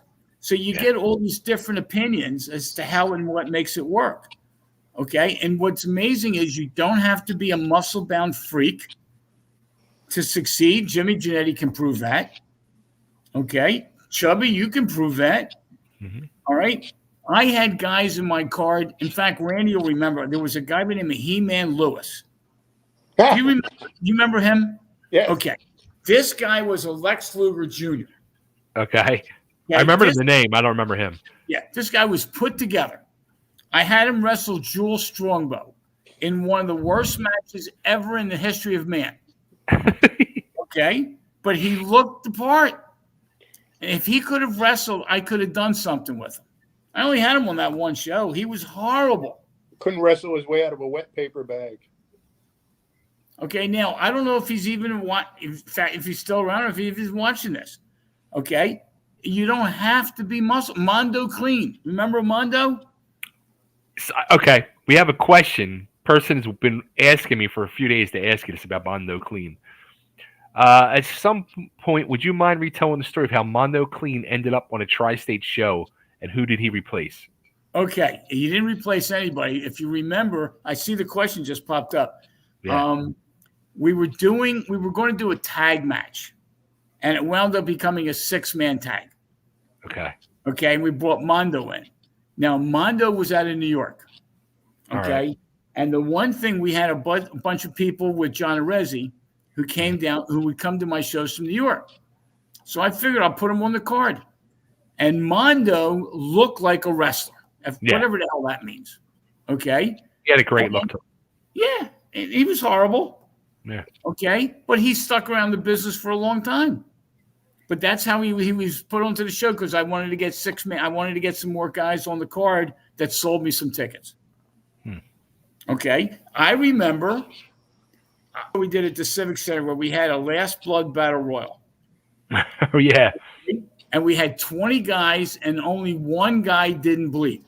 Okay? So all you guys that were in the show had to bleed. Okay.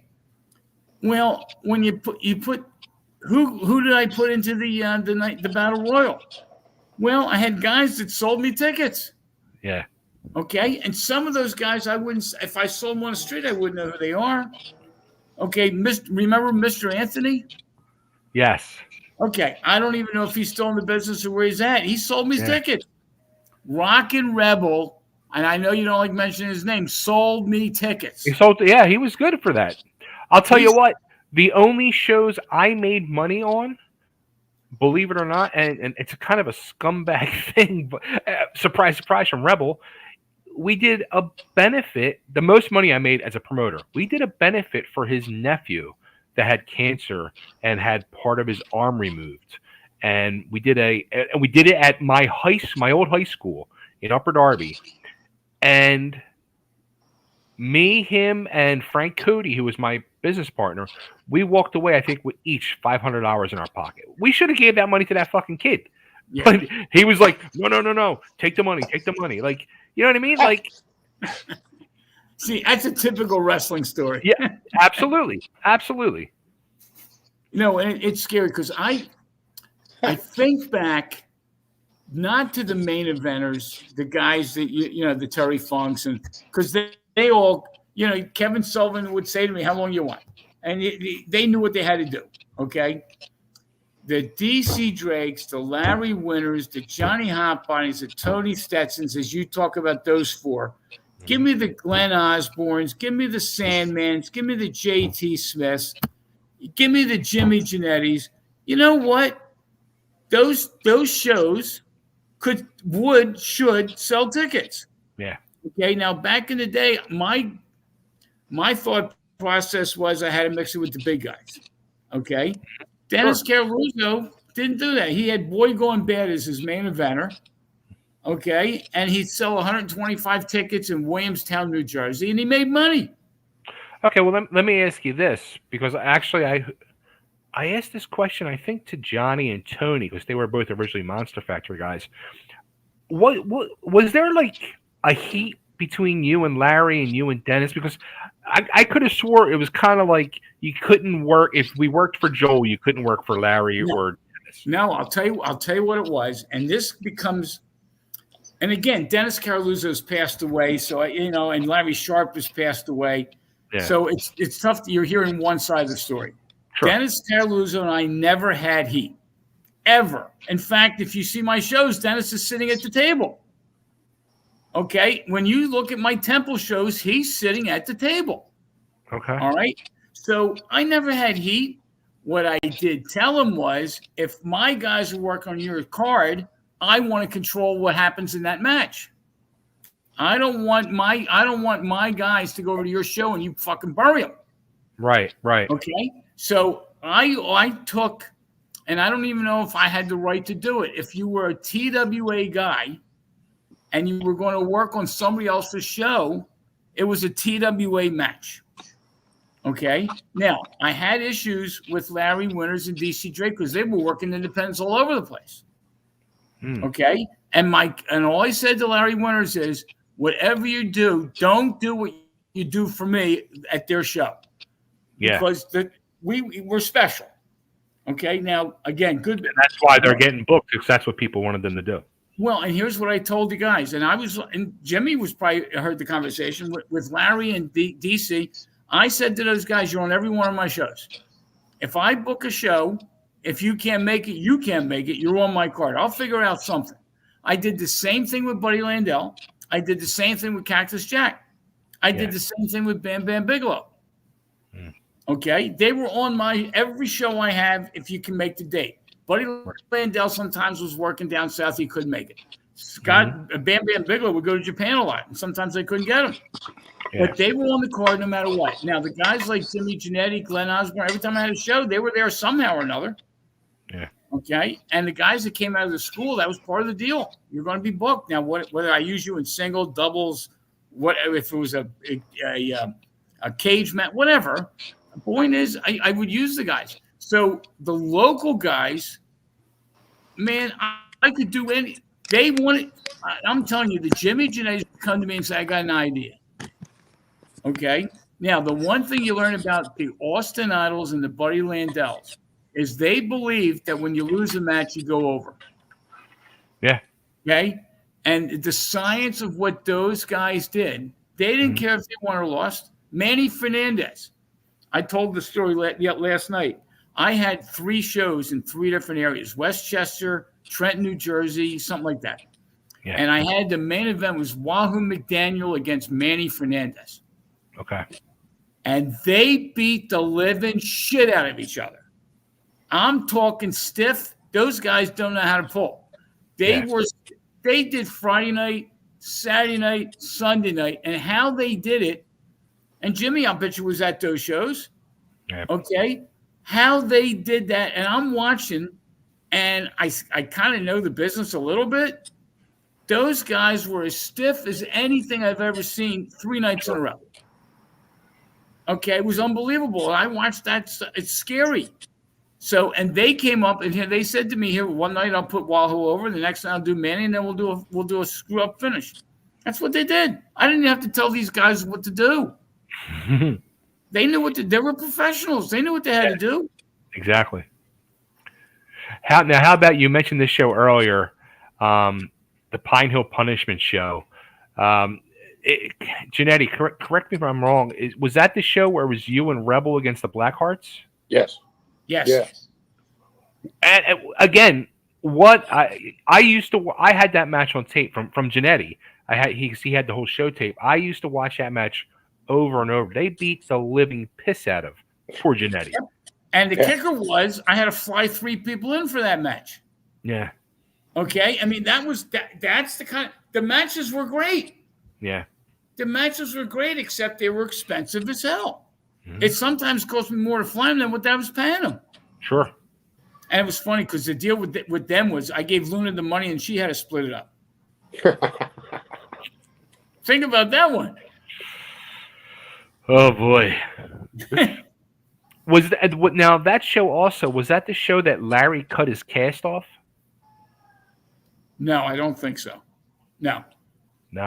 I think he cut his cast. If I'm not mistaken, it was one of the Civic Center shows. No. Was it one of the bar shows? No, I think it was that. It was a show I was not at, and I think it was that one. I don't remember him. I have no. You want to something? Yeah, I don't remember that. You know what? The guy, Jeremy, that asked the question, he was there. If he remembers, that would be awesome if he could say. Well, and it's funny. He mentioned here, I see the Crinity here, Eddie Gilbert against Kevin Sullivan. Here we are at Pine Hill, and it was a gym. Mm-hmm. And they went up into the seats. They would roll down the seats. They went all over the building. Okay?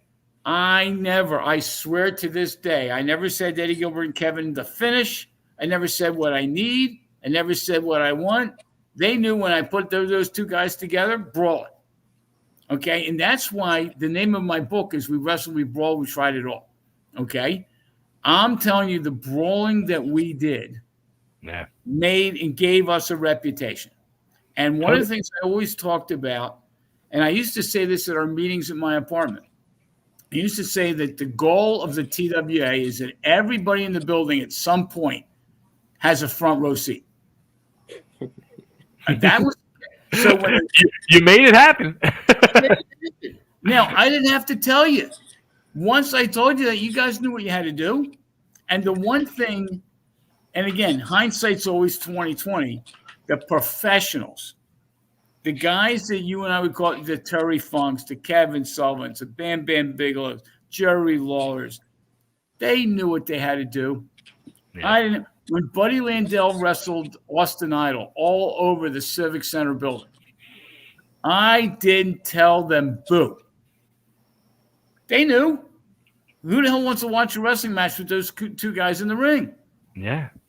Okay. And I remember we did one show at the Civic at Temple University where Austin Idol was exhausted. Okay. And so he was against Paul Orndorff. And they did an arm wrestling match for 10 minutes. Because Austin Idol didn't want to wrestle. He was exhausted. Okay. And he just did that. So, guys know what they can do, what they don't do. And, I hate to say this, but with the main eventers, they realize that their job is over when the matches start. Because their job was to help you sell tickets. Yeah. What they do in the ring doesn't mean shit, except what happened with us is they got to know that they had to go do certain things in the ring. Okay? But the reality is that when you have a main event of the Abdullah the Butcher versus the Sheik, they know what they have to do.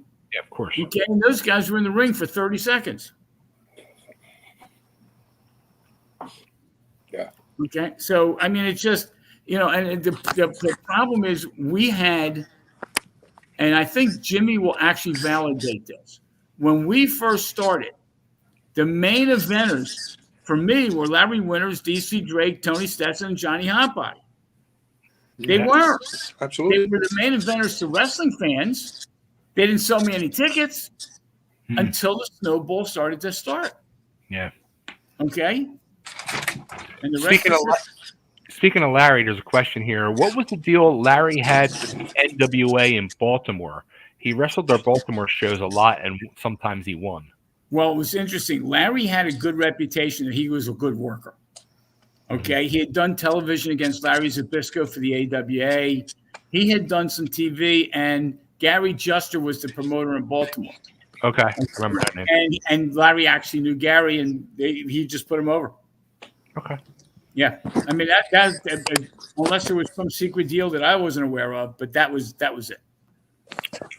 Hey, here's a name from the past. Who was Johnny O in the TWA? Good question. In fact, is he still around? I don't know. The last time I remember, he was doing security for ECW. Yes, Okay. actually, Glenn. I asked Glenn when I did Glenn's interview, and Glenn said Johnny came up to him at his show he was doing security at. Okay. Well, Johnny O is somebody we'll find if we're going to do a TWA show. Okay. And I remember and again, it wasn't me. I think it was Larry. Larry made him up just Johnny O to be Glenn Osborne's brother. Yeah. Okay. And I don't know why they called him Johnny O versus Johnny Osbourne. Yeah. Okay. But I was just a promoter. I wasn't the booker. And even like when we had Sandman.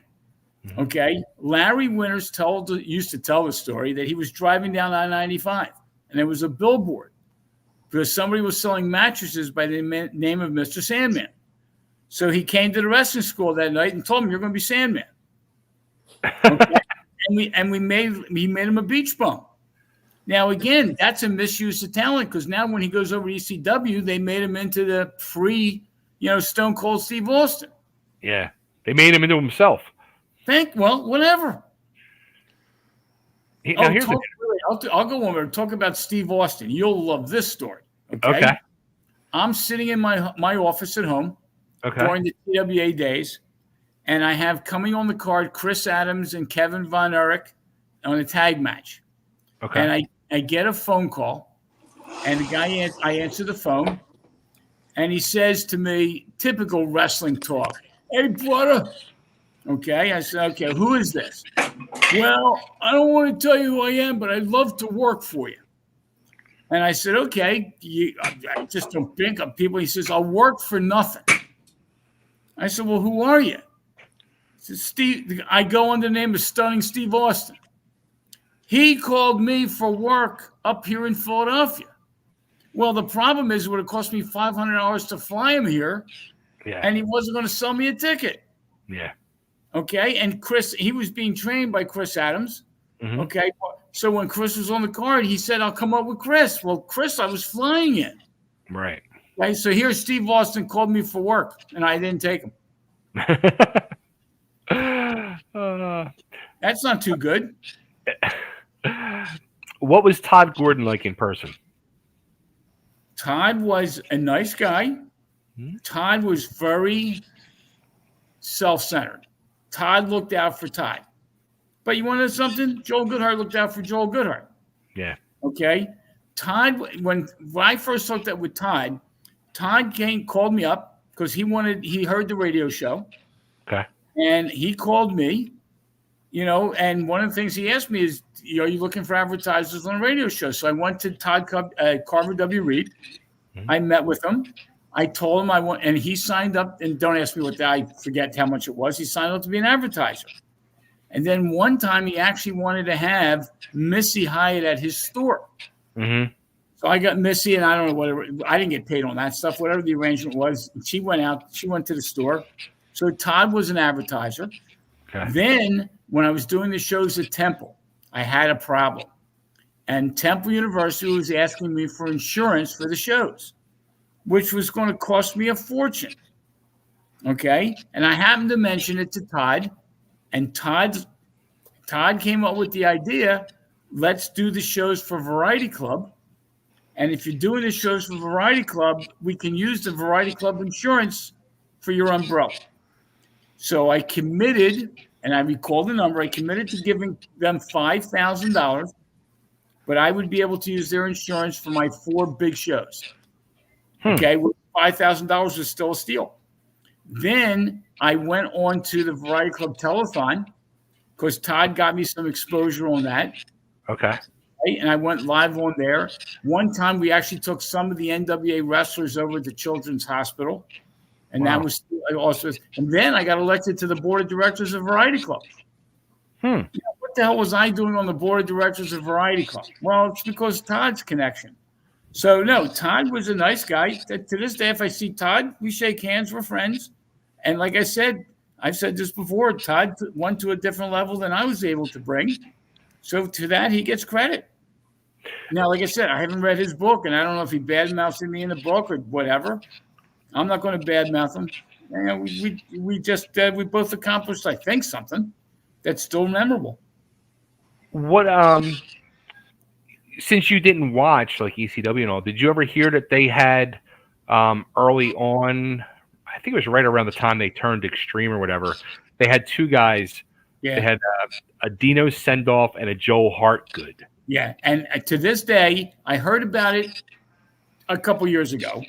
Okay. Who was it?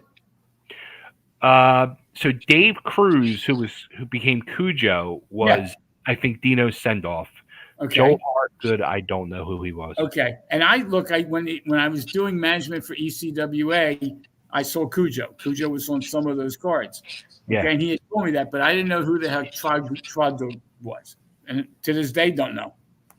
Now, I took such offense to that. And that was right around the time I started promoting shows. We were going to come up with somebody and put them on the shows as Carver W. Greed. Okay. Well, I'll tell you what now to show you how sick I am, okay? And to be honest, I've never told this to Todd. And in fact, if Todd watches this, he'll be surprised. Back in the day, and I'm done 5 years ago, I thought if I ever wanted to start a promotion again, okay, I would start up a promotion of Go-Go Wrestling, okay? And the Go-Go was Goodhart and Gordon, okay? Go-Go Wrestling. Go-Go Wrestling, Goodhart and Gordon, okay? Or he would say Gordon and Goodhart, okay? But that would be Go-Go Wrestling, okay? Now, needless to say, fortunately, I never did that. Okay, and I wouldn't know if Todd would even want to do it again. But it sounds like you'd fucking be all in. No, I'm telling you right now to do a TWA card because I think it's historical.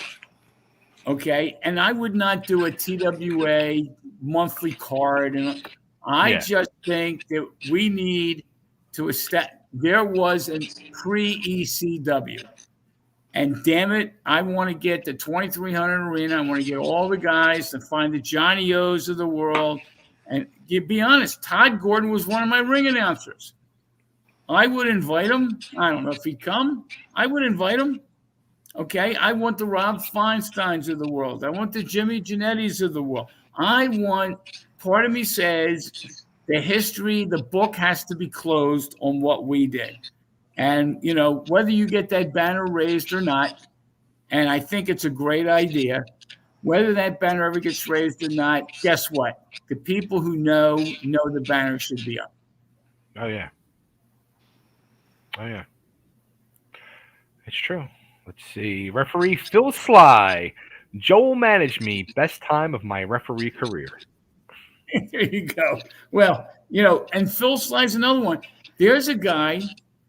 there's a lot of people that were fans of what we did, who are now in the business peripherally, not in the business peripherally. I mean, it's so. A couple years ago, I was elected to the ECWA Hall of Fame. Mm-hmm. Okay, and Steve Carino was another one who was entered into the Hall of Fame. Right. And Steve Carino tells the story about how he got involved in wrestling, and the TWA did a show at Norristown Fort. It was an outside show, and sure enough, Tony Stetson wrestled Johnny Hotbody, and Tony Stetson was thrown out of the ring and stepped on Steve Carino's toe. He was there with his mother. That's Okay, funny. and Steve Carino realized right then and there he wanted to be a wrestler. I hear stories like that crap all the time. That's amazing. Yeah. Now, here's probably the best comment of the night. Yeah. From referee Joe Zanoli, Mike Bruno sucks.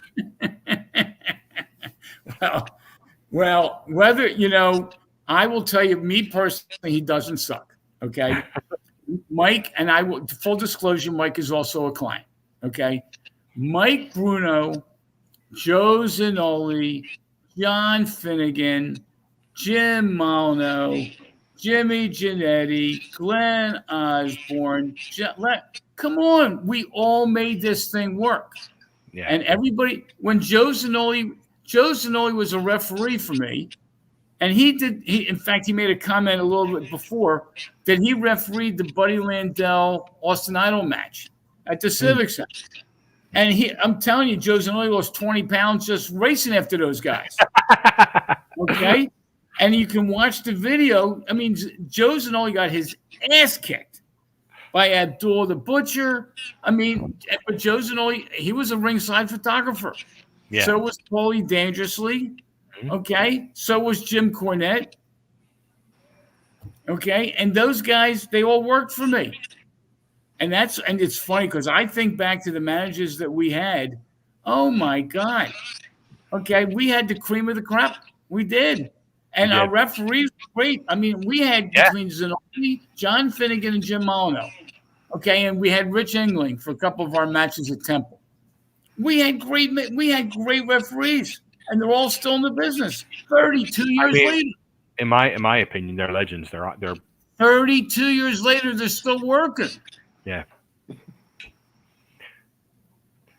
Joe also says Joel introduced Philly wrestling fans outside WWF NWA. Yeah, well, I'll tell you, the scary. Look, I hated the WWF. I hated them on the radio.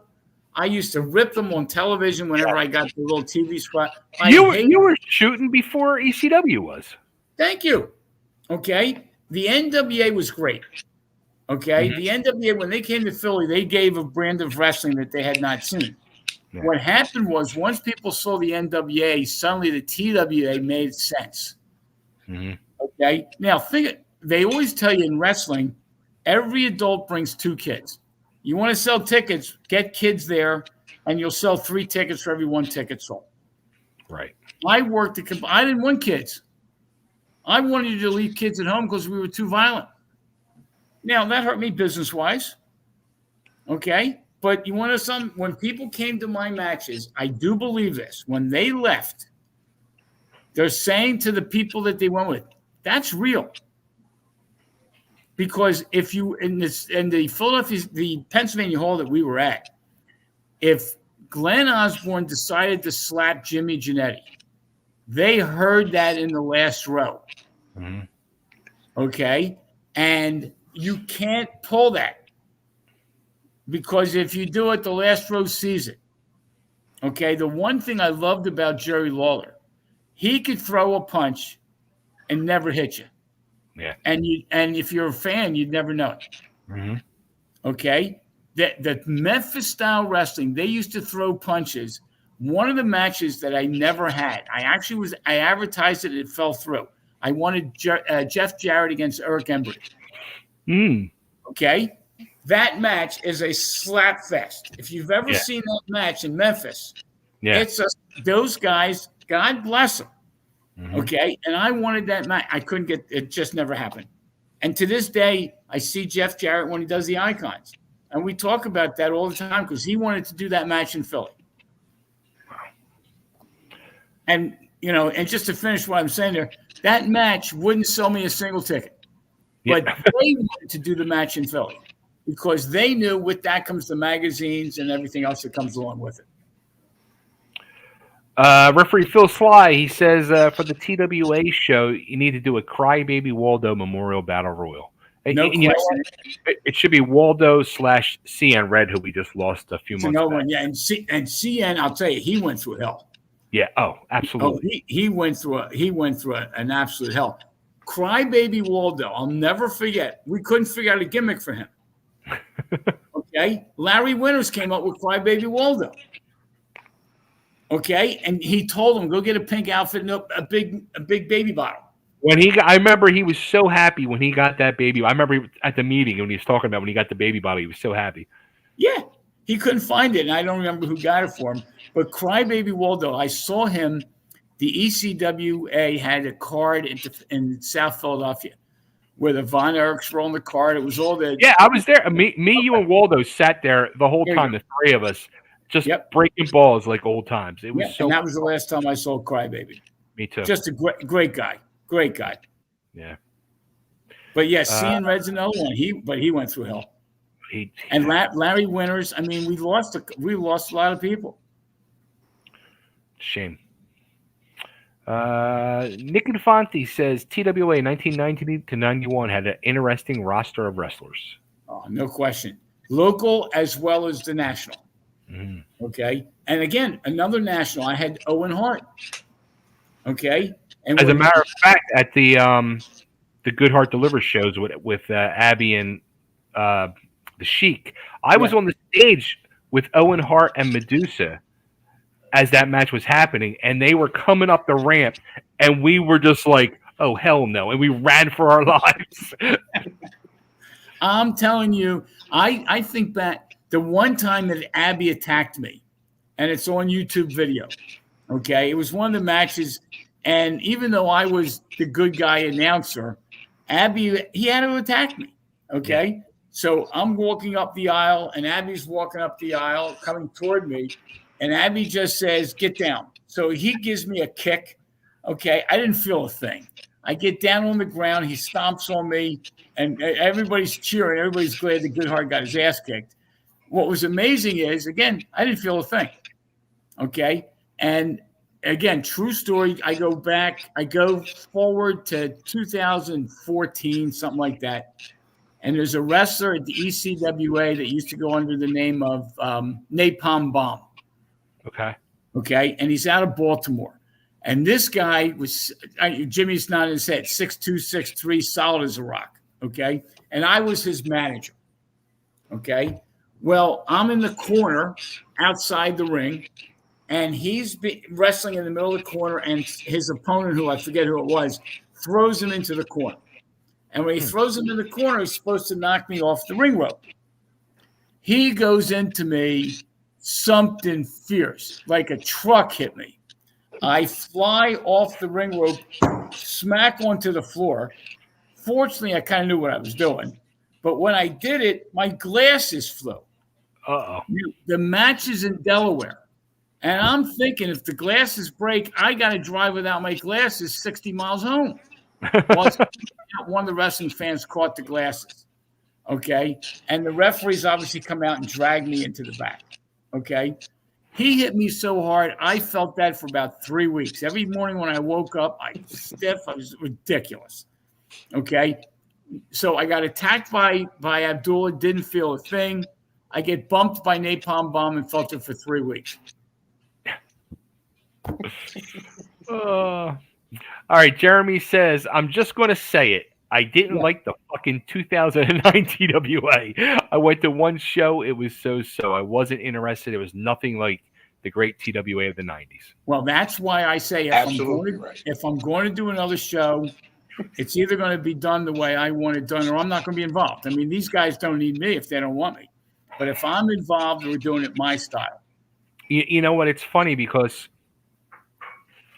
when Todd took over and started ECW, and I've said this on every show, I thought the product sucked.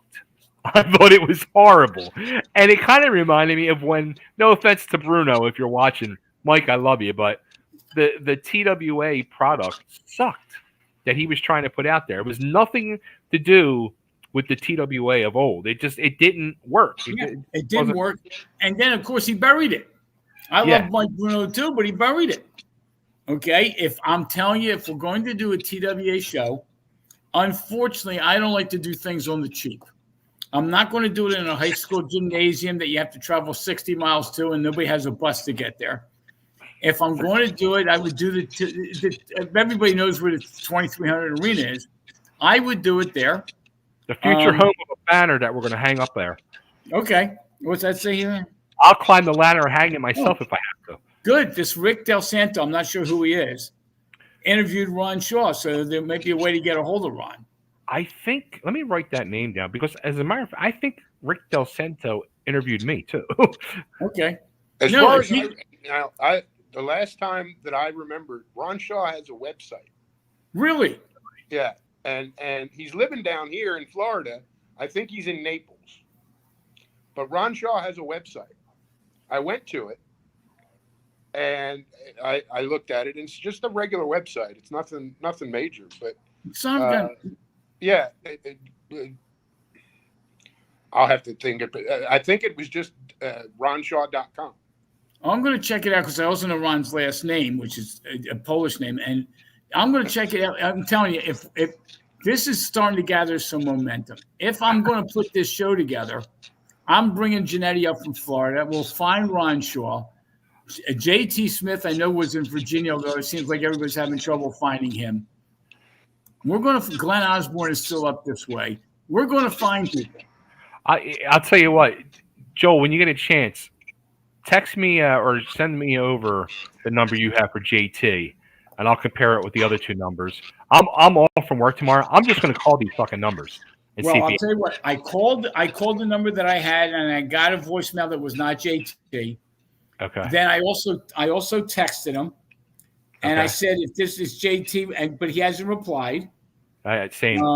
And like I said, I saw him at one of the icons, and he gave me the number. So this is not from a third party. He actually gave it to me. Okay. And I'll just tell you, the last numbers I have ends in 4231. I just looked at it. You'll check to see if it's the number. I got to write because I got to search through messages. 4231. 31. The last four numbers I got, and again, no response. But that was a number from him. Let me see here. All right, Phil says, I always wondered when you ran shows back then, who were some of the wrestlers you wanted to book, but could never seem to agree to work with? Well, Ric Flair was one. We just couldn't get that done. I'm trying to think. There were. No, actually, I'm thinking. The more I'm thinking, I don't know that there was anybody who said, I'm not working for you. Okay? Now, I will tell you, when I had Curry Von Erich, he did not want to come up. He just didn't like leaving Texas. Okay? And as I told the story on the podcast last night, I wanted Curry so bad that I got Jerry Lawler involved. All right? Now, as it turned out, I had them booked at a Temple University match, which was always an afternoon show, because you just couldn't run shows at Temple University at night. Yeah.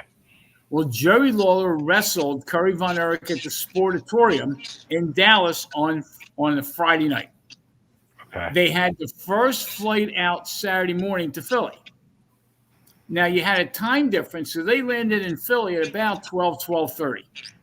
Okay? The show started at 1 o'clock, but I didn't have them come on until 2:30 or so. Curry Von Erich lands in Philly. Now, think about this one. He wrestles Jerry Lawler. They get asleep for about 3 hours. He gets to the airport. I paid Jerry Lawler extra to make sure that Curry got on the plane. Okay? It's amazing. Wrestlers will do anything for an extra $100. Okay? I was going to say, how much extra did you give him? 1, 2, 300? One. Curry and Jerry, I couldn't get them to sit together. They wrestled. I kayfabed it. They were on the same plane, but they're different in the back. So now he gets off the plane. My ex-brother, at that time my brother-in-law, but my ex-brother-in-law picks him up at the airport. And Curry gets in the plane, gets in the car and says, I want to get Pat steaks. So my brother-in-law was stuck. We didn't have cell phones. He couldn't call me. He decides to take Curry. And keep in mind, Curry is so goddamn big, and Scott's got a little car. Curry was sitting in the back seat. They get to Pat steaks, and he gets 2 steaks, not 1, 2. I can imagine. Then they get to Temple University while the matches are on. Okay, and I get a signal. I'm not sure who it was that told me that Curry showed up. So I go in the back, and I had never met Curry. He just kept talking. So I introduced Curry to myself, all that kind of stuff. Curry then says to me, What city am I in? I was. Okay. Then he gets to the ring and he says to the ring announcer, what city am I in? And then he says, okay, Philadelphia, something along those lines. So think about this. Curry Von Erich was in Dallas, Texas, went to the airport, flew 5 hours to Philadelphia, went to Pat Stakes, comes to Temple University and doesn't know what city he's in. He was as wasted as it could. But now the best part of that whole story, typical Jerry Lawler, typical TWA. Jerry says to me, can I do something different? I said, sure. He says, do you mind if I throw fire? I said, no, I don't think Philadelphia's ever seen that wrestler. So Jerry Lawler threw fire on Curry Von Erich to end the match. Okay? Now, I don't know that anybody ever threw fire since or before. Okay? Now, I don't know if ECW did any of that stuff. I've never watched any of their matches. But Jerry Lawler decided to throw fire on Curry Von Erich, so Jerry lost. Curry Von Erich didn't win the belt, but he won. That's not saying professionals know they can lose the match and they still win. Okay? And Jerry Lawler knew he was on every one of my cards. Curry wasn't coming back. Santa Kringle. TWA would have lasted longer, had a better run than ECW. You're right. You're right. Except the difference is with ECW, the history of ECW between Eddie Gilbert taking over and Paulie Dangerously taking over. If Todd Gordon hadn't given it up, it would have done better. Okay, I just think from what I'm hearing now, I was creative. I did what I did, but as you get bigger, obviously people start dipping in, and I'm not sure how the loss of control was there and what made ECW go down the tubes. I do know one thing: if I had the talent that I had and they stayed with me, I guess what? I didn't have to worry about a friggin' thing, because if I put Glenn Osbourne against Jimmy Jannetty, I would have to give him anything more than the time. That's it. They know what they got to do. I had that with Larry Winters and Johnny Hotbody. I had it with Tony Stetson, and I'm telling you, and Johnny, I didn't have to do anything. These, if you had professionals, they understood how to get, and they would be on every card. So if you lost a match, it's not like I'm burying you. So if you do it the right way, like I said, the Four Horsemen have the worst one-loss record of anybody in wrestling. Now, but like, as I'm thinking about this, like, you said $168,000 you lost in TWA. Yep. You said, Todd lost money in his part of ECW. We know Paul lost money in ECW. We also know Ted Turner lost money. Ted Turner lost money. You can't make money in wrestling unless you're Vince. So how do you fucking make money in it? Why would you? You're a financial guy. Why would you want to go back into this? No, because first of all, if I went back, it would be one show. Okay. Okay. If I ever got back into the problem is the wrestling fan that you want to satisfy. Keep in mind, you're in the business to satisfy the fan. Okay. Unfortunately, the fans want to see names. Okay. What WWF, everybody's talking about The Rock. Okay. The Rock doesn't give a shit about one wrestling fan, but he'll draw 20,000 people because it's The Rock. Yeah. Okay. People will buy into Steve Austin. They buy into the personality. The one thing Vince did, look, I didn't like Vince, but the one thing Vince learned, okay, I swear to God, NASCAR and wrestling work together. Okay. If you're a NASCAR fan, generally speaking, you're a Jeff Gordon fan, you're a Dan Earnhardt fan, you're a fan. Okay. With wrestling, you're a Hulk Hogan fan, you're a Roddy Piper fan. Very few people are wrestling fans, because the wrestling fan would never go to the WWF. They prove that all the time. Okay. On the other hand, if you have a wrestling card and the wrestling card wasn't Sergeant Slaughter against Nikolai Volkov, and it was just the two guys wrestling, they wouldn't sell a single ticket. But it was the storyline. Okay. Yeah, go ahead. I don't even know if I want to say this out loud. I'd rather say I'm gonna save my idea for off air. Okay. Pitch, because I think there's a different spin to do a one-off that would be totally different. Okay. And hey, I'm open to anything. Okay. And in fact, I'm still not convinced I'm going to do it. Okay. But I'll tell you, and I said this yesterday. If I have a main event and it's local talent, mm-hmm.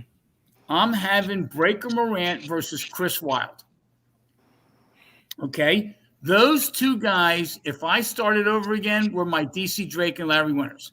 Yeah. And I managed Chris for a little bit. It is what it is. Breaker against Chris would do anything. They did stuff I wasn't even thinking of having done. Okay? And those two guys would sell our main event anywhere, except they don't necessarily have the names to do it. Yeah. Okay? But I'm telling you, those two guys, that would be I'm telling you, they're my main event. Now, I'm going to have Chris Wilde and Breaker Morant. I'm going to have Tony Stetson and Johnny Hotbody in their corners. Not to get involved in the match. I don't need them to get physical. They can tease the hell out of it. Sure. Okay. The one thing I talked about yesterday, when Johnny Hotbody and Tony, and Jimmy could actually talk about this one. Tony Stetson against Johnny Hotbody. Everybody knew that these guys hated each other. Mm-hmm. South Philadelphia knew they hated each other. They didn't. They loved each other. They worked it. They worked it. And these guys, anywhere.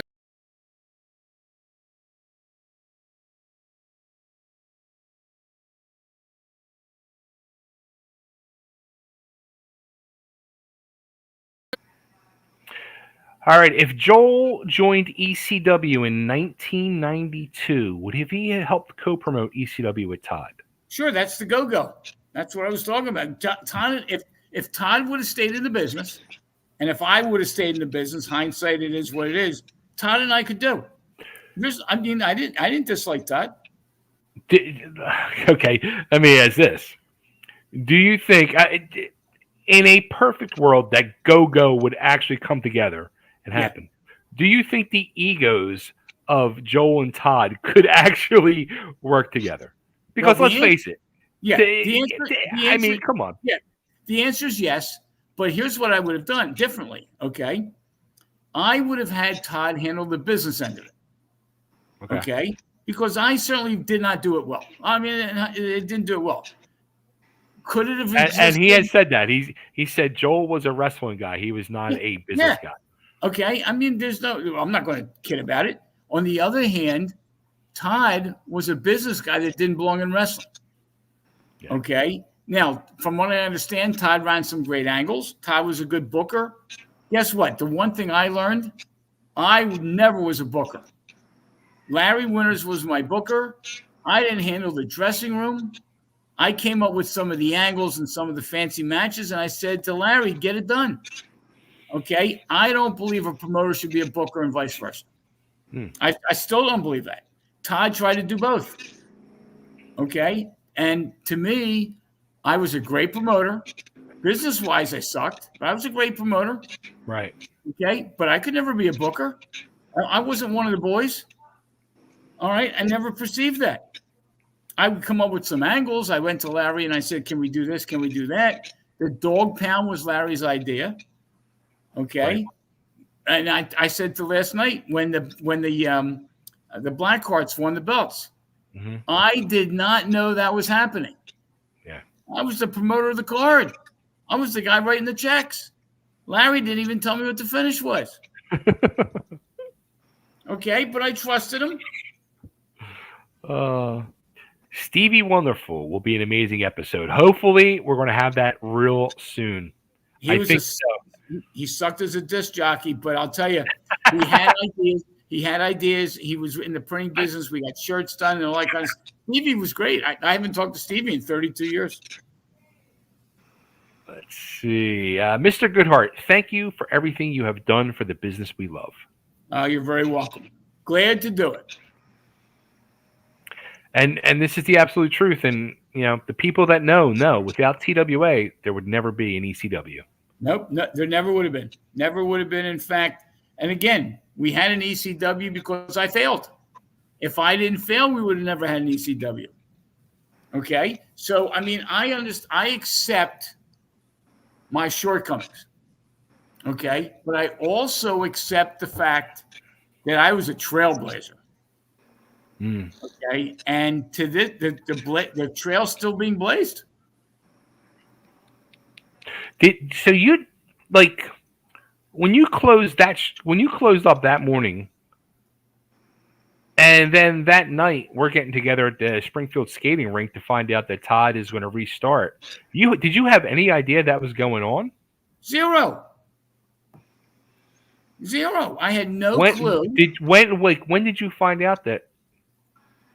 2009. Stop it. I'm telling you. I swear to God to you. I knew nothing. I mean, I obviously knew that ECW was created because it was on television. Never watched a minute of it. Didn't know Todd was involved versus Paulie Dangerously versus Eddie Gilbert. Nothing. I hear stories about it now. Wow. Okay, but no, I knew nothing about that at all. Huh. All right, Buddy Landell versus Buddy Rogers, supposed to happen January 25th, 1992. That show in Philly, along with the January 24th, 92 show in Newcastle, Delaware. Oh, yeah, we were going to have a show the night before. All right, one of the things that I was trying to do, because I was getting these guys, Benoit, whatever, to fly in. Yeah, do double shot. In order to spread the money out a little bit, I had to do 2 shows. And the show in Newcastle, Delaware really never got off the ground. And that was, again, my fault. That was my fault. And the show in Philly wasn't selling. And to have Buddy. Why do you think that it wasn't selling? I'm shocked by that. Well, think about this one. Of all the shows that I did, okay, the show that's still being talked about is the 2 out of 3 falls match with Cactus Jack and Eddie Gilbert. That was life changing for the wrestling fan in me. Life changing. Okay, that show was the worst attended show I ever had at the Civic Center. I only sold 850 tickets. Really? Yep, and that was the summer. It was summer sizzle. It was hot. I sold 850 tickets. That was now keep in mind at the Civic Center I did 1,500, 1,800, 2,200, 850. That was my worst show, and those guys put out big time. Yeah. And the reason they put out big time, let's be honest, I paid them for 3 matches. Cactus Jack still tells the story that was one of his biggest paydays before he went to WWF. Wow. Because I paid him for 3 matches. That's amazing. Yeah, but that was my worst, and that was game changing. 32 years later, still talking about it. Didn't sell. Scott Teal is great. Oh, Scott Teal's phenomenal. Okay, and if I ever finish this friggin' book, he'll get the credit. Okay, he and Dan Murphy's are writing my book. Scott Teal is phenomenal, and it's funny because we did a session or sessions where he would call me 5:30. I'm a morning person. He called me 5:30 every morning, and I told him I'll give him 5:30 to 6:30. Ask me a question, and you know me, I give you an hour answer. I'm sorry, you ask me a question, I have an hour answer. Well, we did that for about 3 weeks. And then Scott's a grandfather, and he had to worry about his grandkid for something. And all of a sudden we got off the routine, and I just haven't picked the ball up. But I'm going to get that book finished. But Scott Teal is great, no question. And Tony's thanking you for answering the Mondo Clean question. Is he still around? That's a good question. Yeah. Whatever happened to that guy? Yeah, Tony, do you know the answer? Let's see. Because I think he also wrestled under another name, Dementia or something, Domino Dementia something. Oh, when he went to Vince, yeah. Yeah. There you go, Tara Tabor. There you go. That was all my creation. You know, and it's funny, when we did the 4 big shows at the Civic Center, I came up with the names, Autumn Armageddon. That's been used. Summer Scissor, Winter Challenge, and Spring Spectacular. Yeah. And so my idea was to have 4 major shows at the Civic Center and then have your little shows along the way. Okay? Yep.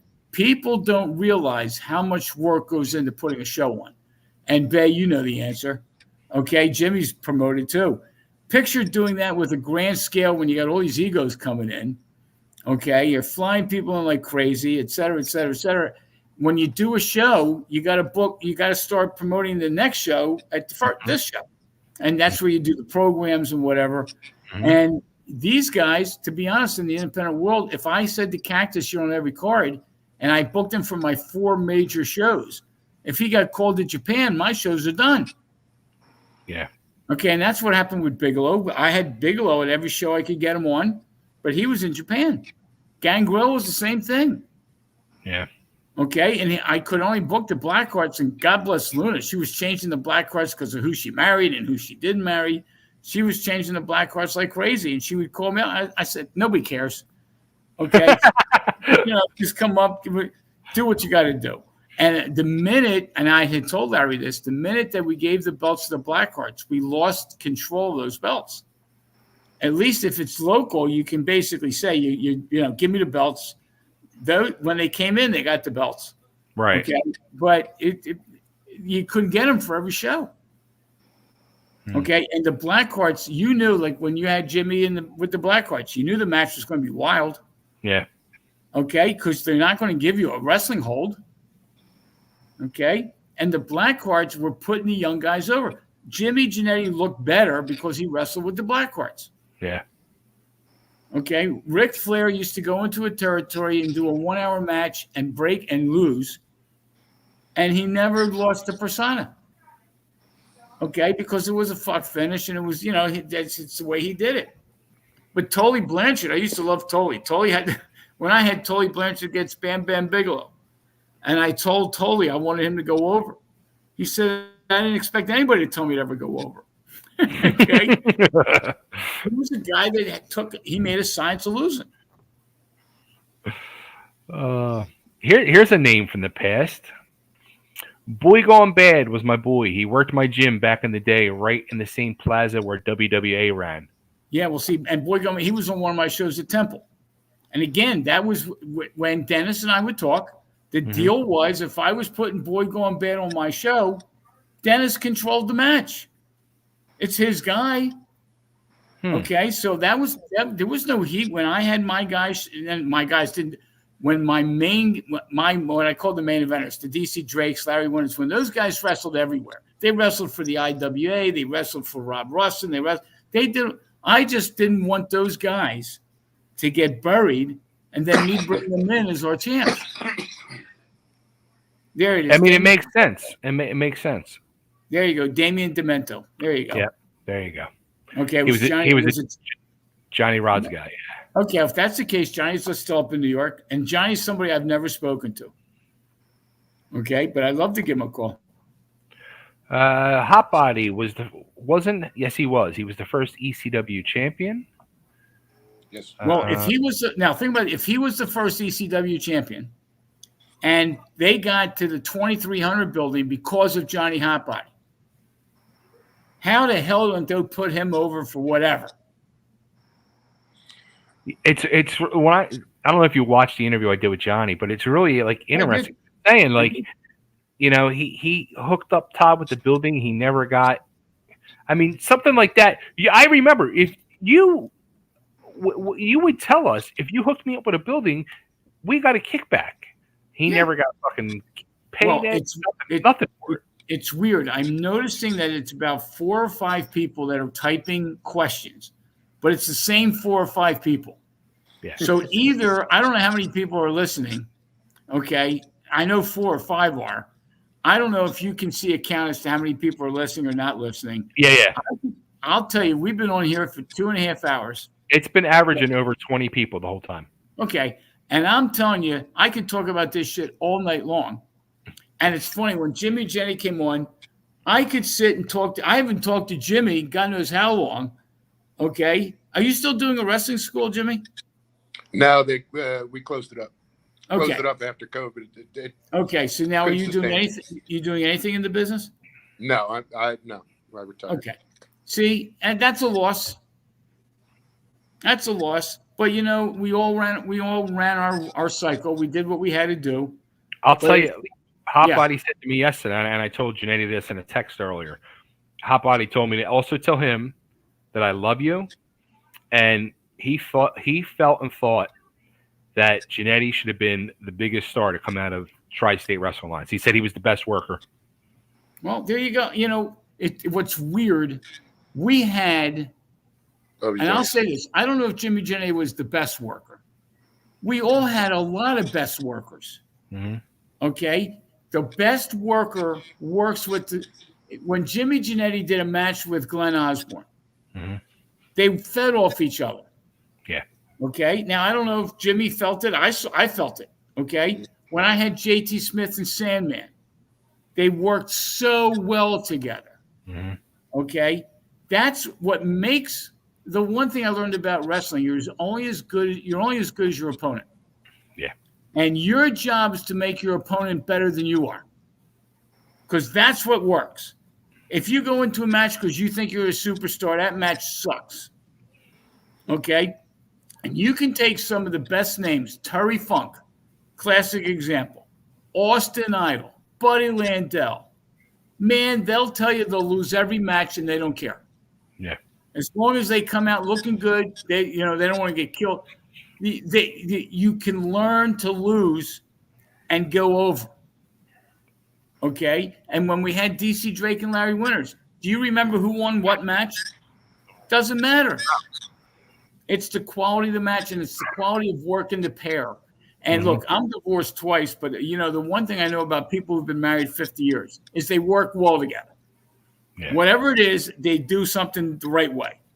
When you get the right wrestler in the ring, when you put a Kevin Sullivan in the ring, you don't have to worry about anything because Kevin will make sure that the opponent looks good. Okay? When Stan Lane in my business, in my show, ran up against Al Perez, they fed off each other. That was an opening match. That was one of my opening matches. Battle of the Heartthrobs. Okay, and I had Jim Cornette involved with Stan Lane, and somebody mentioned before, did I ever not have somebody that I never worked with Bobby Eaton?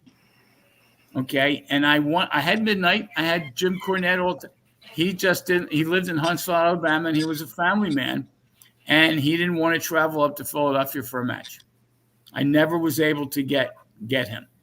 Okay, and oh my God, we could have had such fun. And if you want to think back, I was very fortunate. I was the ring announcer for Crockett for the NWA show. Yeah. When the Horsemen, Tully Blanchard, lost the belts. Okay, and I announced it. And that was right before they went to the WWF. And so Jim Cornette and his guys won the belt, and I always wanted to get Bobby Eaton up, and it never happened. Wow. Never happened. Not that I didn't try, but never happened. Here's something, a question that both you guys can answer.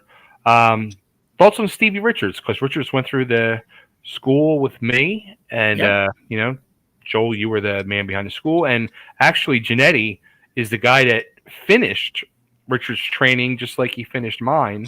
And the first match in ECW history was Jimmy Jannetty versus Stevie Richards. See, and now that, again, I wouldn't know that, but that's a history. To be honest, Stevie Richards looked the part. And I remember when Mike came to me and he came to the school, and again, that just timing was just bad. And he's still in shape. Yeah. Okay. And keep in mind, Stevie Richards would be somebody I would bring to the show, assuming he'd come. Okay. But Stevie, and again, I didn't have a lot of interaction with Steve. All I know is he's somebody, again, anytime Stevie Richards wrestles, that's a thought of the TWA. Okay. It's just weird how 32 years later, we still have that, the connection. Mm-hmm. You want to add anything, Jannetty? Yeah. I just remember that first match with Stevie, and I never got to apologize for it. I was still green as grass. He was definitely green as grass. It was his first match. Joel, you don't know this, but they did us a 20-minute Broadway in the Bar Wars. They had a 20-minute Broadway in the Bar Wars, that first match for ECW. Oh my God. Me too. Oh my God. So, I have never had the chance to apologize for Stevie Richards, but there is no way that I should have been, and even I was in the business a few years by that point. There was no way that I should have been leading that match. There's no way that match should have been a 20-minute Broadway. Who was the booker for ECW for that first sets of matches? It's Larry, wasn't it? Larry, yeah. Larry? And Larry told you? No, yeah? I swear. Oh, and my God. I don't know how much of it was Todd, but yeah. That doesn't even sound like Larry. I don't know what to tell you, honestly. Wow. But I was never so scared in my life. 20-minute Broadway in front of two faces, by the way, in front, and wouldn't let us do anything, Yeah. halfway through the match, you take it in a different direction. Would not let us go that way. 20-minute legit Broadway. Unbelievable. See, and what's scary, and in fact, I talked about this yesterday as well. One of my sciences, it's not a science, but when you do a wrestling card, I want the first match to be a main event con match. So I've had Cactus Jack against Eddie Gilbert as a first match.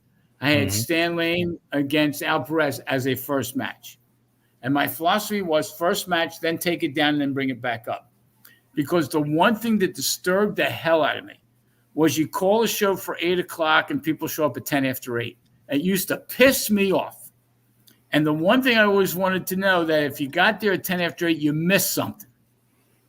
Okay, you weren't going to see a dog match. You were going to, okay. Yeah. Okay, and I got the word out. And I did an 8 o'clock show. You get there at 7. Okay, be there at the beginning of the show. Because if you remember, every one of my major shows at the Civic Center, I did the ring announcing. I introduced people. Then we had this little girl come out and sing God Bless America.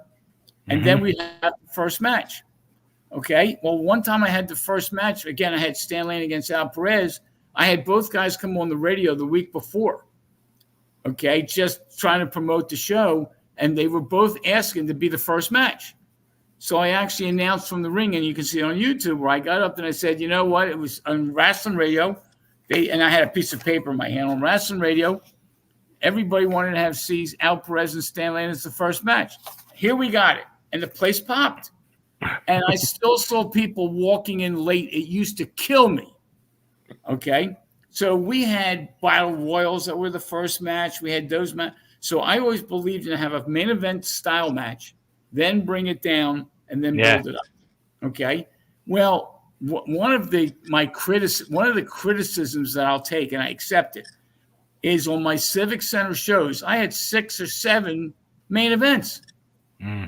Even the Blackhearts against the Dog Pound was a main event style match. Absolutely.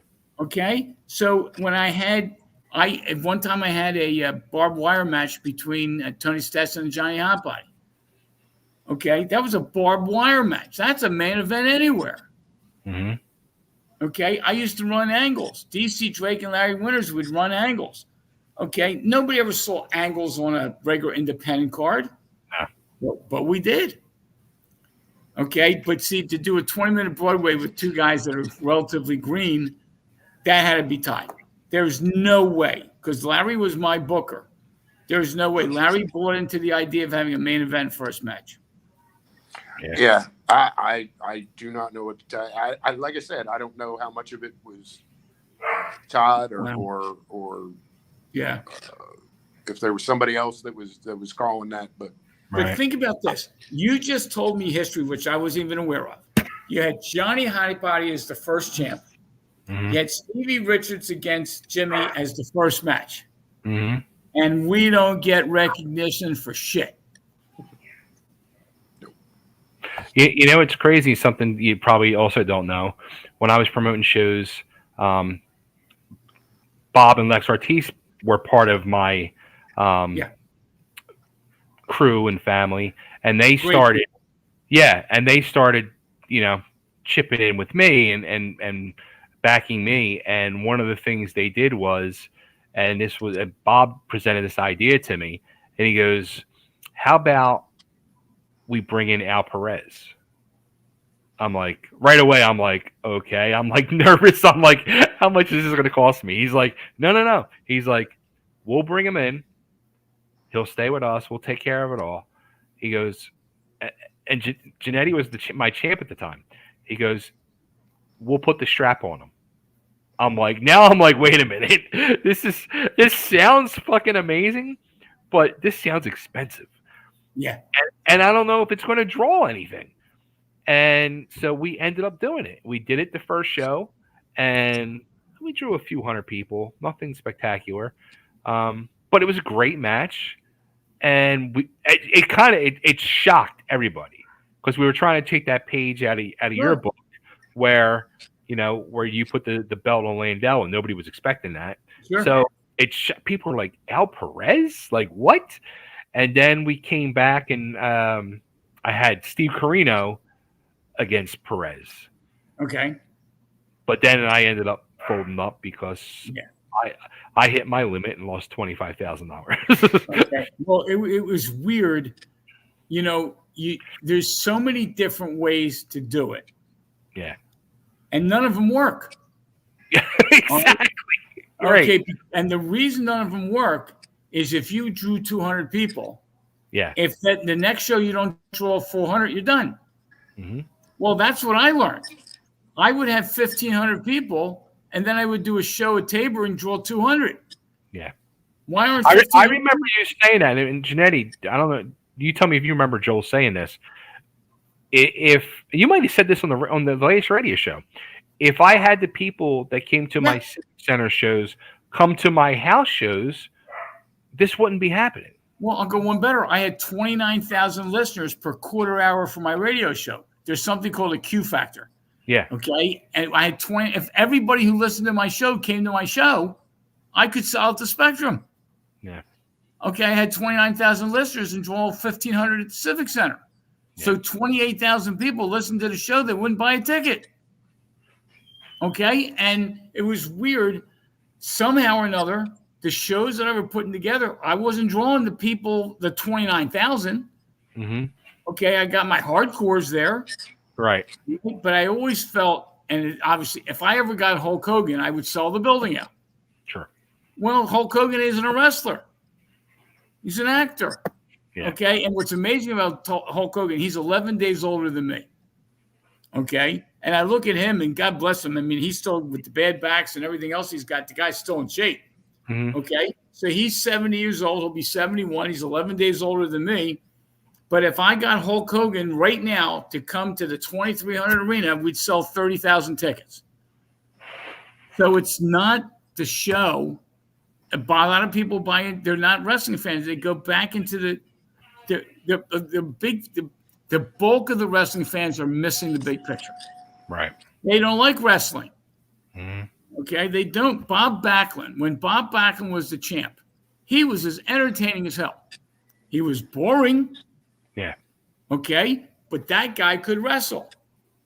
Okay. I saw on video, there was a YouTube video or on Facebook of Big John Studd against Bob Backlund at the Philadelphia Spectrum. Okay. The match went 11 minutes. It was as entertaining as hell. Okay. They advertised Big John Studd as weighing 380 pounds, 6'10". Okay. Now, he wasn't 6'10" and he wasn't 380 pounds. No. Point is, the match, they sold seats. Yeah. Bob Backlund was as boring as hell, but he sold tickets. Mm-hmm. Okay. And so did John Studd. Okay. When they did the strap change and they went from Backlund to Sheik and Sheik to Hogan. Okay. That changed the wrestling world. Yeah. Okay. And Hulk Hogan could wrestle. When he went to Japan, he wrestled. Yeah, exactly. Vince doesn't want a wrestler. Yeah. Okay. In fact, I saw something on Facebook today that The Rock did a promo and said that he did a promo about professional wrestling, not the shit that Vince calls it. Okay, the superstars or whatever, the professional wrestlers. So maybe they're making a turn back to some of the old style stuff. I don't know. But I'm telling you, even there's a lot of guys that are involved in the business peripherally now.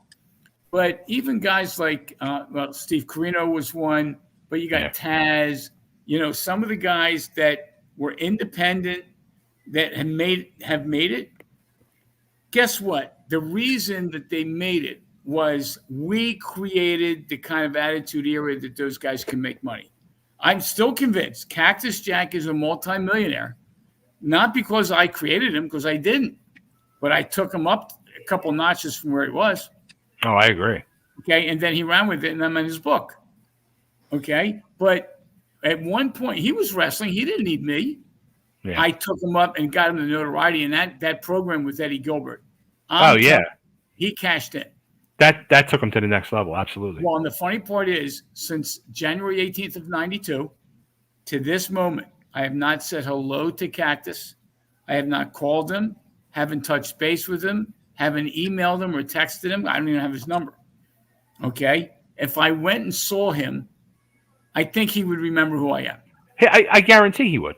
Yeah. But he remembers me. Like the couple of times I've run into him, he looks at me and he says, "I know your face." As soon as I say who I am, he remembers instantly. I haven't said a word to him in 32 years. Yeah. And guess what? He hasn't said a word to me either. I mean, it's two ways. Yeah, but I'm sure if he saw you in person, he'd totally remember you in a second. Yep. Got me beat. Joel, do you have any old TWA programs? No. I wish the hell I did. You know who does? I do. Do you? You remember his name? Who? No, I have some. Oh, okay. He's got some.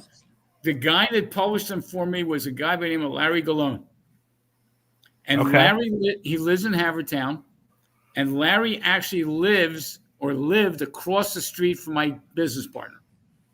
And so Larry and I talked, I'm going to say this is 10 years ago. And Larry told me he saved all the programs. So trust me, Larry Galone, because I know how to get a hold of him, assuming he hasn't changed his phone number. When I get a hold, if I do this TWA thing, Larry Galone's going to do the program. And trust me, he has no interest in doing it anymore. We're going to figure it out. December 14th. It's amazing that people remember these dates. And earlier, when I was posting stuff on a couple ECW groups to promote tonight, people were posting their ticket stubs from shows. I don't remember this show at all. Neither do I. TWA had its last show in Ambler, PA, called Ambler Ambush. I live right down the street from Ambler. I don't remember that show. That might have been like your last show. Yes, somebody has a program from it. Okay. Hey, Nick, do you have any programs or anything from it? Let us know. I have no idea. I don't know. I didn't even know I had Ambler Ambush. Wow. The hell with Todd, but Joel is God. Hey, well, it's funny. I'm going to change my name from Goodhart to Godhart. That's it.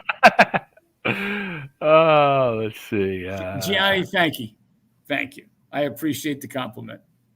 And you want to know something? I'm not a god. I stole a phrase from somebody 100 years ago. I was a conduit because I can do it. Okay? I was the guy that I did it all together because I had a checkbook and my checks cleared. And I was able to get the best of Memphis, the best of Georgia, because I was able to fly guys in. Keep in mind, when I had Jerry Lawler at my Temple shows, it was a Saturday afternoon show. Well, Jerry Lawler does his TV on Saturday mornings. Yeah. Why? He would miss a show for me. Wow. Okay? He made more money working for me than he made doing a TV show in Memphis. I was going to say, he was only paying them guys $15 a match then. Yeah. So. Yeah. Gamble Joe, who's a new name tonight. Hogan tried to throw fire at the Ultimate Warrior in WCW, but it didn't work. Laugh out loud. No kidding. That's funny. No kidding. Like I said, when Lawler did the fire, that was his idea, and I didn't come up with it. He says, we'll do the finish that way, and I thought that was pretty cool. One thing I saw in rewatching this ECW stuff, Gilbert threw fire at Road Warrior Hawk. Okay. All right. As Zanoli says, Joel's famous line on WWF Sports Entertainment: "It's not sports and it's not entertaining." I used to say that on the radio all the time. And, I do not watch all the shows. There's no question. Okay. I don't find it entertaining. Okay. And again, I don't watch, I see NXT and I see AEW. I don't watch them religiously. So they very well might be entertaining. Okay. The old school still works. It still works. And it's true. It's not sport. It's not entertaining. Okay. Great. Thank you, Joe. I'm glad you remembered that line. Johnny Martello, Joel, what in your opinion is the greatest match or angle in TWA history? That's a good question. To be honest, it was the Blackheart swinging the straps because nobody expected it. Okay. Now, the other, and I don't know if you call this an angle, when I did the lumberjack match between Terry Funk and Jerry Lawler, and what we did at the Philadelphia Civic Center is you came in, if you wanted to be a lumberjack, you filled out a piece of paper. I thought that was insane. I'm sorry? I thought that was insane. Not only was it insane, it was legit. It was not a work. It was not a work. We picked 12 names out of a hat. I think it was 12, 3 guys for each side of the ring. One of the guys happened to be Bob McGee. Yes. Okay, who does the newsletter. Mm-hmm. Well, the kicker was I had an issue. The issue wasn't that these guys could get hurt. I'm telling you that all 12 of them wanted to get hurt. They wanted Terry Funk to beat the hell out of them. And every time Jerry Lawler threw Terry Funk out, Terry wanted to beat the shit out of all of them. And they would force him in. They would force him back into the ring. I'm telling you, they all wanted to get hurt. Okay? And I had 12 guys. They all had to sign waivers. My insurance people went crazy on me. I can imagine. Okay? But this was a total shoot. Now, one other further. When we created Bar Wars, okay, and I don't recall who the match was, we actually had Jimmy, you were involved in this. We had a 2-night contest to determine our Bar Wars champion, which eventually became Tony Stetson. Okay. And so I think it was 16 wrestlers the first night. And and what we did is we had people around the ring pick out the match. So the first 2 names wrestled each other. The next 2 names, legitimate. Then the guys, all the boys had to go downstairs to the locker room and figure out the match. And we had to tell you who had to go because we wanted Stetson to be the winner. Okay? We did that on the fly and totally legit. And every one of these wrestlers did a match. They only could go 7 to 10 minutes for the first match. And they were told literally right then and there who they were wrestling and what the angle had to be, what the finish was. And these are green rookie wrestlers, with the exception of Buddy Landell, and I think Bam Bigelow was involved. Okay? And they pulled it off, and Stetson won, and it was great matches. Jimmy, do you remember who you wrestled? Yeah, Glenn. Okay, Glenn. It was that's the luck. Those 2 guys were science. Those 2 guys were funny anywhere you would put them. And it was unbelievable. And that was a totally legit pick names out of a hat. It was not a work. That's crazy. Joel is God. Thank you for he repeated himself, but thank you again, Johnny. But now he even says you're God. Well, Gene, get down on your knees and thank you. No, I appreciate the compliment. I really do. You know, I want you both to know, and I think Bay knows this already. I cannot legitimately say the name of Todd's book without having physical heaves before it happens. So I cannot say that. You will never hear those. You know the story behind it. You'll really heave. Never hear those words come out of my mouth. You know, I'm really curious because I have not read the book. I haven't even bought the book. Haven't looked at the book. I'm curious. How does Todd come off in the book?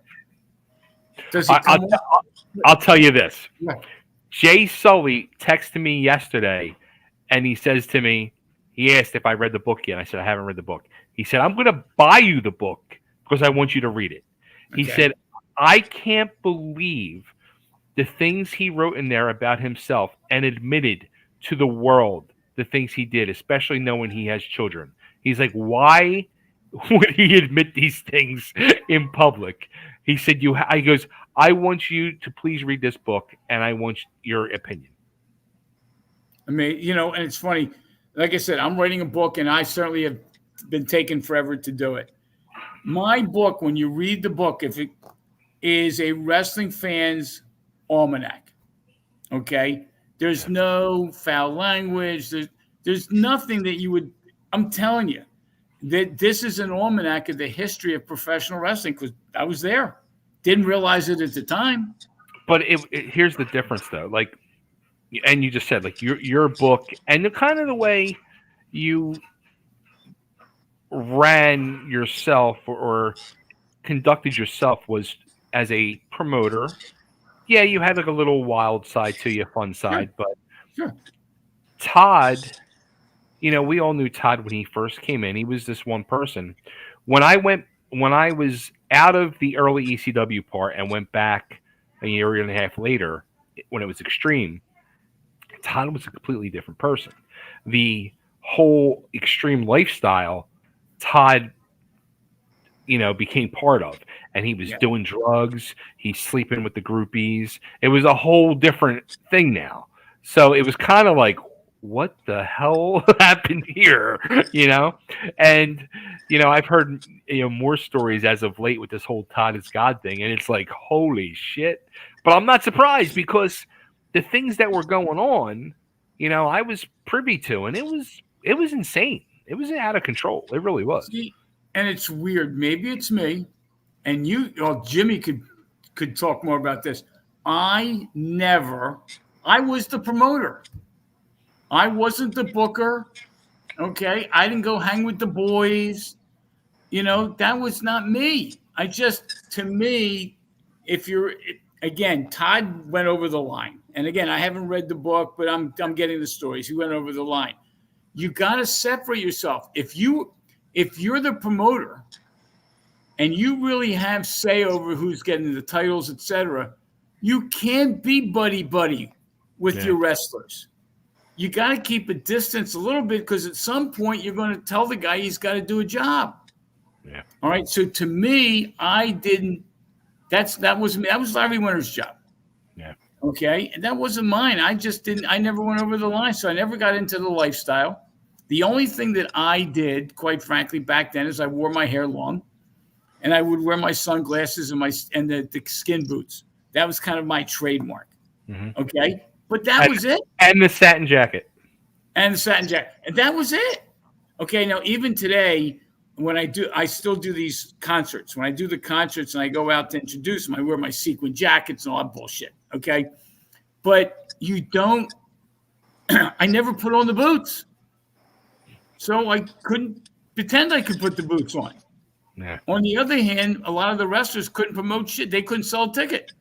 Yeah. Okay? So you have to recognize what you're doing. Look, I was never a manager.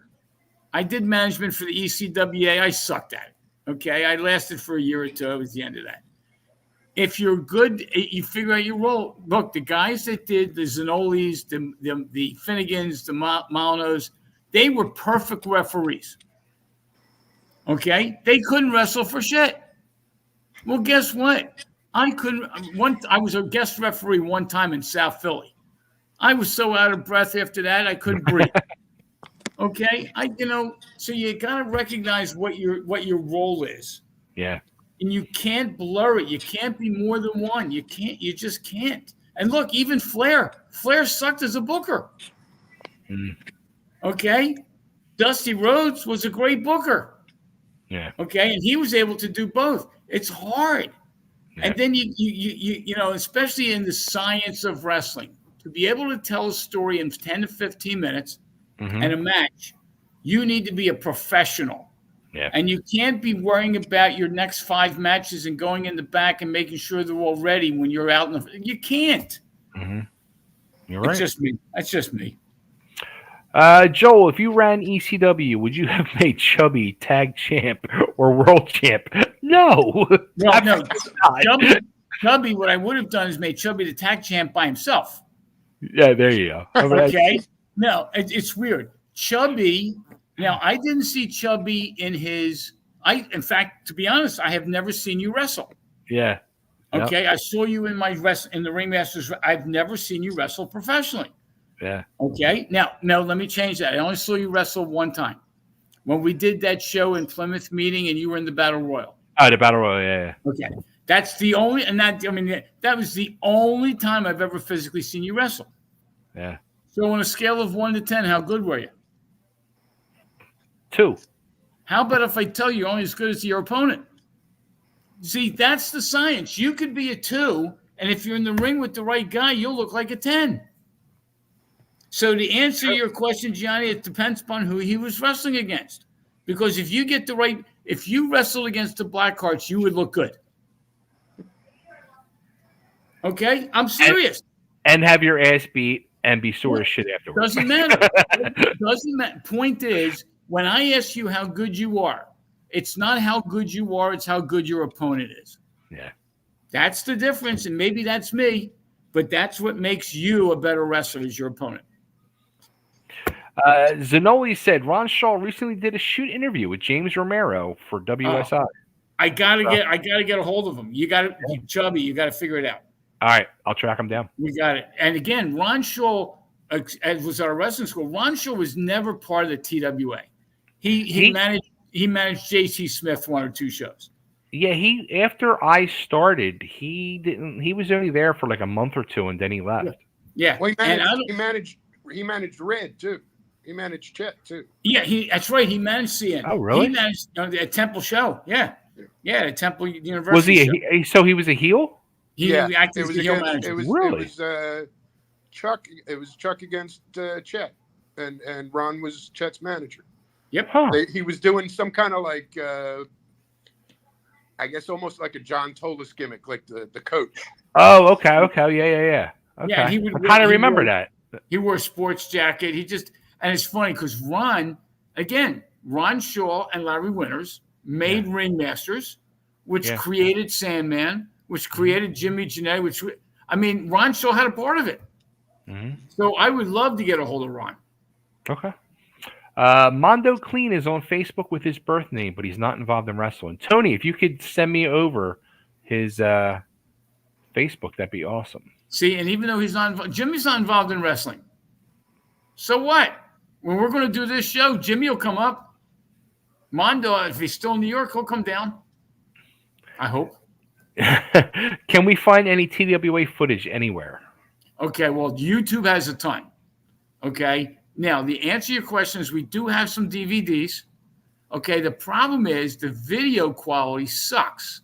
Man. We did this when video, not today. Christ, today, if you have a wrestling show, everybody's got their fucking phone out, taking videos, and they can't watch an angle. Okay, I'm telling you. Yes, we do have some DVDs. We haven't marketed it all, but if we do the book, if the book is final, you'll have DVDs available. It sucks. I just wish there was, TV quality filming and footage of that stuff because it was just. I still have the original tapes. Yeah, you have. Your dad used to do it, didn't he? Huh? He used to didn't your father used to do something? Well, or the editing. We started out doing it, and it wasn't working out real well. So they had the other guys come in, and I forget his name. James may have been his name. Yeah, James, the big guy. Yeah, with the beard. Yeah. I cannot remember his last name for the life of me. His name was James Mavrianos. He was a Greek guy. I remember he was a Greek guy. Yeah. Okay. And to be honest, I would try to track him down too.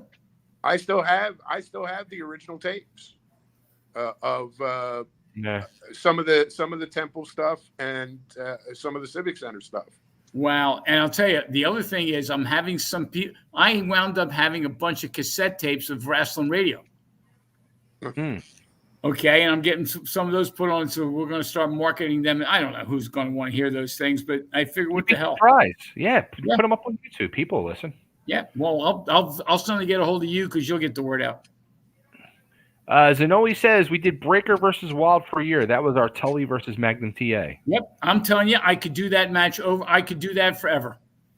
That match was phenomenal, and those guys are still wrestling, obviously. those guys did every show. And when I was working with the ECWA and they did shows, I'm telling you, they did shit. I was sat there and I said, that's my DC Drake and Larry Winters. That's exactly what it is. That's why I still say if we ever did a TWA show with some real wrestling in it, those guys, hopefully they'll work. They're my main event. No question.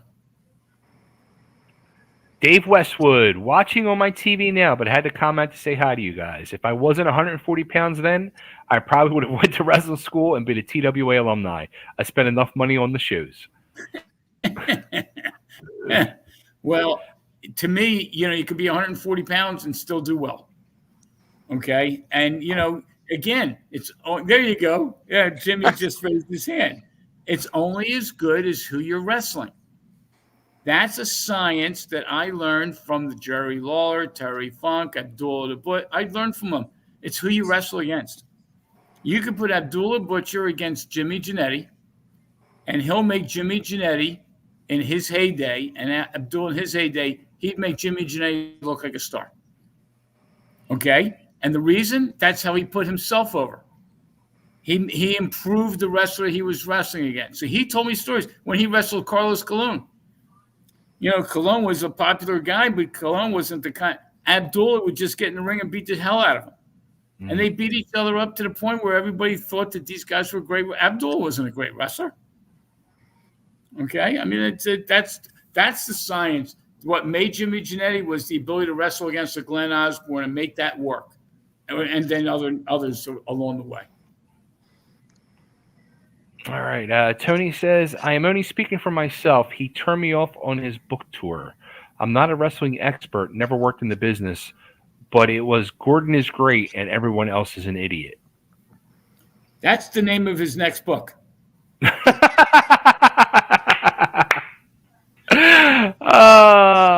then the third book is The Evolution of Go-Go Wrestling. Well, you know what? The kicker really when it comes to wrestling is what makes a promoter is the talent. It's not the other way around. Yeah. Okay? Now, when I did my stuff, I got in the ring, I did my 5 minutes at the beginning, and then I got out. Yeah. Okay? The promoter has the right, they're paying the bills, they can do whatever they want.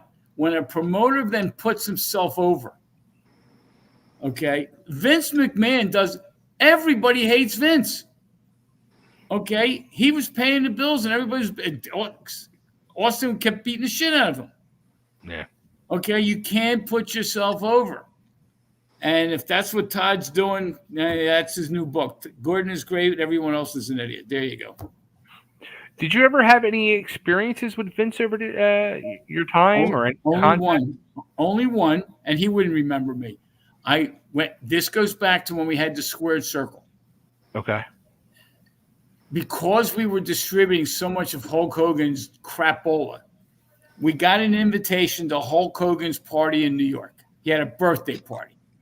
Okay. And it was basically put on by LJN Toys. It wasn't Hulk Hogan's party, but he was there, and we got an invitation. Carmella couldn't go because of the baby. I was able to go. I went up to New York, and I went to the birthday party, and I got to see him for all 2 seconds.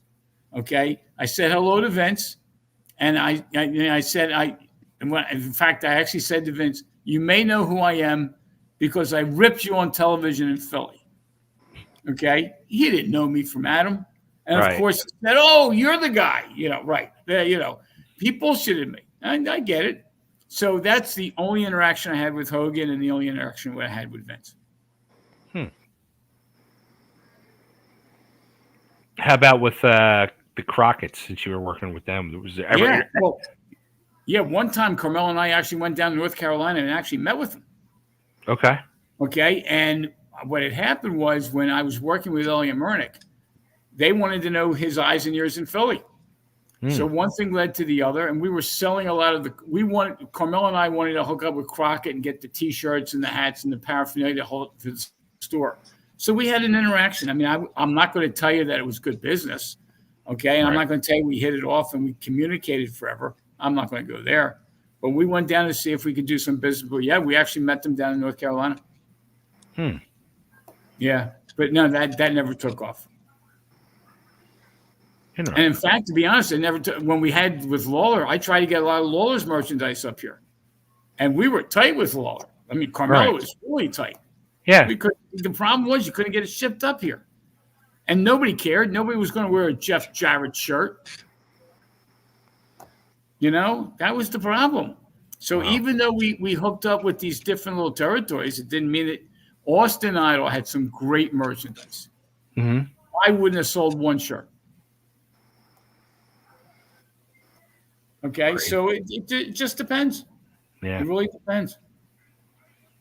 Wow. I could have sold more Jimmy Jannetty shirts than I would have said Jeff Jarrett shirts. Yeah, you'd have sold 2 Jimmy Jannetty shirts. That's 2 more than I would have sold Jeff Jarrett. There you go. And they both would have been to my family. I was just going to say that.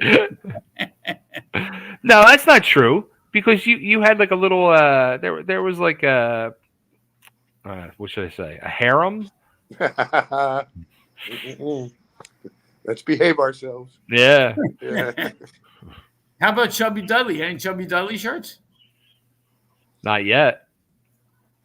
That's the thing. So I there's the website Pro Wrestling Tees. I got approved to get on there, and I had a guy who was doing my graphics, and I made a deal with him to design my shirts. And hey, look, we used to have Carmella and I came. I think it was more Carm than me. Carmella and I came up with a shirt, and it said, "We're out of the closet, no longer meek. I'm finally admitting I'm a wrestling freak." Okay. Okay, I still think we'd sell some of those shirts. Probably and would. Then you said you talk about Steve Truitt, Steve Wonderful. He created our logo, the TWA logo. Yeah. Okay, and we had that on shirts, and to this day, I still see the logo pop up every once in a while. I got to get Stevie involved, and we'll do more shirts. I'm gonna hook you. Like doing all. That's what I like. Doing all this has been so much fun, and it's been great reconnecting with everybody again. It's been so much fun. I love this stuff. Think about this. If not for you, Chubby, I haven't talked to Jimmy in 30 years. Yeah. Okay? I got to talk more to Jimmy tonight than I have in 30 years. So thank you. Yeah. Thank you. And, you know, Jimmy was somebody that grew up in the same neighborhood I grew up in. And when I first met Jimmy didn't tell me he wanted to be a wrestler. He worked for me for security and all that kind of stuff, and one thing just led to the other. And then all of a sudden, I see him getting his ass kicked in the ring. I mean, every time in the ring. It was great. Absolutely. It was just good. It was good stuff. It was good stuff. The first time, honestly, that I heard Joel's and Carmella on the radio was it was a talk radio show after midnight. It wasn't you guys. It wasn't your show, but you were on somebody's talk show talking about the radio show. It's very possible. That's how I found out about it, and started coming to the events. I was part of the Schlub Club. It's you know, the story. I love these stories. Okay, no one. I did not sit back and say, "How do I get and find the Jimmy Jannettis of the world?" They found me. They found Carmella. Okay? The Sheik found me. I mean, this I'm telling you, this is the way the radio people found me. Well, Jay Sully, when I had no idea how he was involved in all, and he was telling me he was a wrestling fan and a member of the Squared Circle fan club. That's how he got involved in the business. I swear to God. And it's just, in hindsight, we could have done so much more. Okay? But I'm glad that we got accomplished what we got accomplished. Okay? And I'm telling you, if we ever do this reunion of some kind, and I'm telling you, I'm getting the itch. I'm getting the itch. And keep in mind, we might do it and draw 3 people. I don't think so. It might just be us 3. Okay, well, the kicker is if we do a show and we get the talent and we get the people and we promote it correctly, again, we'll get the hardcores. Unfortunately, I don't know how many numbers there are because they're slowly but surely fading away. I mean, Jimmy Jannetty now isn't in the business anymore. So the fact that you talk to him, you know, and we'll get him involved.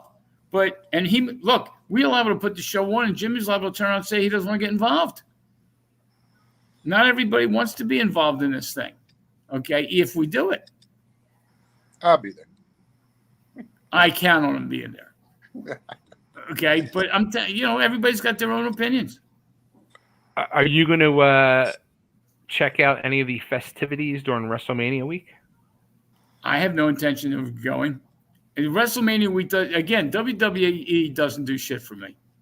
Okay, now here it's going to be in Philly. There's going to be festivities all over the place. Yeah. Okay, and again, I'm old school. Mm-hmm. I do not think WWE fans are wrestling fans. That's just me. It's, you know what? Somebody, it might have been Hotbody who said it in the interview with him, that wrestling, WWE is more Hollywood than anything else now. Yeah, it is.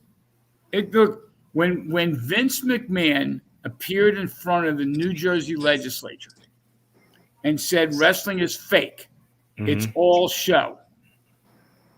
I'm here to tell you that, guess what? If you do the card the right way, I get it. If the finishes are predetermined and the times are predetermined, everything else, they're kicking each other's ass. Yeah.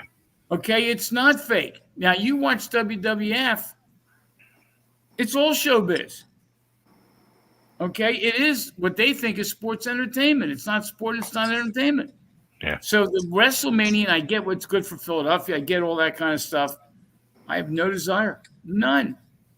Okay, and again, maybe it's just I'm stale. Okay, I'd rather, I hate to say it, I'd rather see Breaker Ray and Chris Wilder in a match than watch the WrestleMania.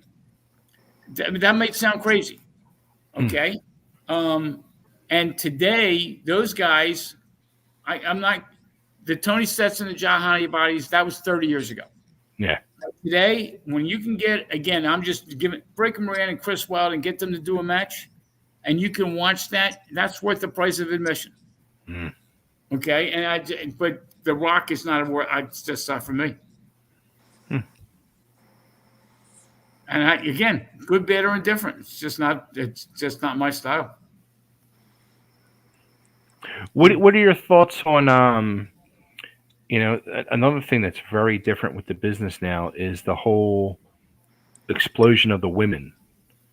Oh, the women are phenomenal. I think it's more. I rather watch the women in more than the guys anymore. When I watch, when I watch Charlotte Flair, Ashley wrestle, she's phenomenal.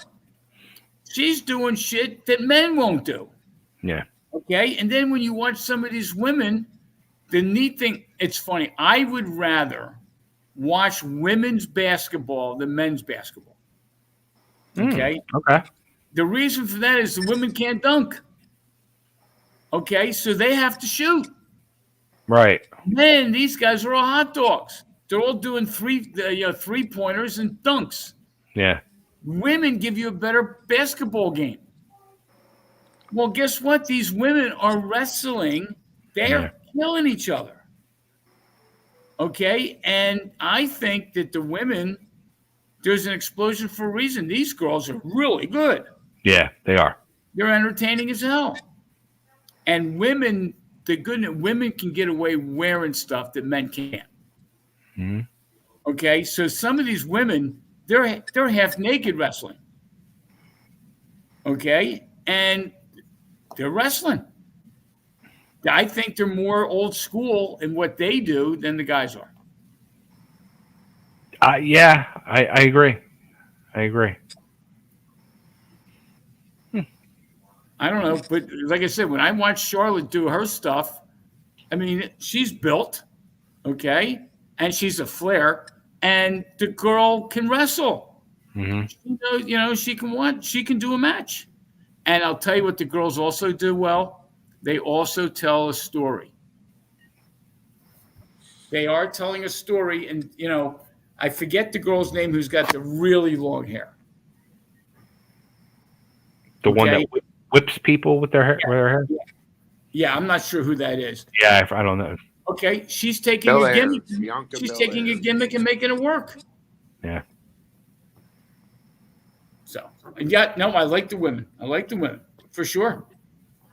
Bianca Belair is that girl's name. That's it, Bianca Belair. Cool. Okay, and she makes it work. So to answer your question, I think I think the women are more entertaining than the men. Yeah, I've been saying that. I agree. Yeah. You touched on this a little bit the other night too in the interview you did with Cheap Heat. Social media. The answer is I don't have the time. To be honest, if somebody wanted to put together the stuff for me, I would give them permission to do it. The problem with social media is how do you translate that into money? Now, to be honest, if we were going to put the TWA card together, I would do social media. Okay? To put social media just to have Joel Goodhart out there, it doesn't do anything for me. Right. Okay? But if I had a game plan at TWA, I would you know what you're doing, but I'll hire you in a second. Well, here's the thing. and Jannetty, when I ask this question, Kirk, I'm sure you'll back me up on this, and I think Joel, you'll probably back me up too. But Joel, you've said now for 3 hours and 20 minutes, you're getting the bug, you're getting the itch. Yep. Do you think honestly you could turn around and do this and do one show and that's it? Believe it or not, no. Okay. But the question is how to make it work. Okay. Now, fortunately or unfortunately, I'm busy. Okay. So It's not like I'm retired at the age of 70. I'm not retired. I'm busy in hell. I got clients up the wazoo. Mm-hmm. I can spend 2 or 3 hours with a client and make a living. Yeah. Okay. This 3 hours, I do this for enjoyment. Sure. Okay. I'm not looking to make a living doing this. Now, if we did a TWA show, yes, I would like to have TWA shirts. Yes, I would like to have Stevie do some shirts for us. Yes, I would like to have social media, look up all the websites that have wrestling and get this out there. What's his name on Cheap Heat yesterday said that he would come down from Canada for this show. Right. Okay. Well, guess what? At some point, we got to sell tickets. I mean, how bad do I want to do it? I don't know. Do you think I'm going to run and call up the guys and get this whole? Somehow, somebody's got to take the lead. Now, I heard that Mike Bruno wants to do the show. I've heard that Breaker wants to do the show. You know what? If I don't do it, it ain't getting done the right way. Okay. So if they call me, yes, we can put something together. You want to know something? I'm not sure how I'm going to do this. I'm going to get Jimmy Jetty off his ass. And we're going to get him involved in something. If he's going to sit on here for 2 hours and listen to my bullshit, he's going to do something. Okay? I don't know what he's capable of doing. I'm not even sure. Jimmy, what do you do for a living? I'm retired. You're retired? God fucking, it's unbelievable. He's retired. I'm not retired. Okay? He's retired. That, you know what that tells me? He's got time. Okay? I'm going to get him to do something. He said yes, but he said no. I'll figure something out. Okay? But he's going to be sitting in Florida doing something for us. If he's coming to the show, we should have a Jimmy Jannetty TWA shirt. Right? Don't you think we should have one of those? Yeah. But like I said, you won't sell the one. But Well, my point is there's more to this than just meets the eye. First of all, if we were going to do a show, to be honest with you, I'd be doing it for the next spring. It takes a year to put this shit together. It's got to be something different and special. Yeah, well, you said you have an idea, so I want to hear it. And I'm not going to say it on air. Okay. But the idea I have is a little different and a little special. Okay, that's cool. All right, because it can't be the same. The same shit's been done over and over. I mean, in all honesty, and no disrespect to any of the possible workers that could be on the show, but it's all been done over and over and over and over. Well, I'll tell you, one of them in the TWA Temple, one of the matches we had was Misty Blue against Cat LaRue. Yes, and I heard that Cat just passed away. Okay, But Misty, I think, is still around. Yes. I don't know where she's at. I'd love to find her. Okay. Yeah, Chief Jewel Strongbow. Okay. I know he's still around. Is he still around? Okay. I believe. Okay. He was on my first show. He was the opening match against that Randy He-Man Lewis. Boy, was that a dog match. Oh, my God. Horrible. Horrible. But, if we ever did, and again, based on some ideas, there's just a lot of people. When you go to these icons, the icons never have Chief Jewel Strongbow because, quite frankly, nobody wants his autograph. Nobody wants a picture. You want to know something? If we had Misty Blue, Chief Jewel Strong, Dr. Tom Pritchard, I know, doesn't do many of these. Okay? But I saw him. He did an icon for Rob.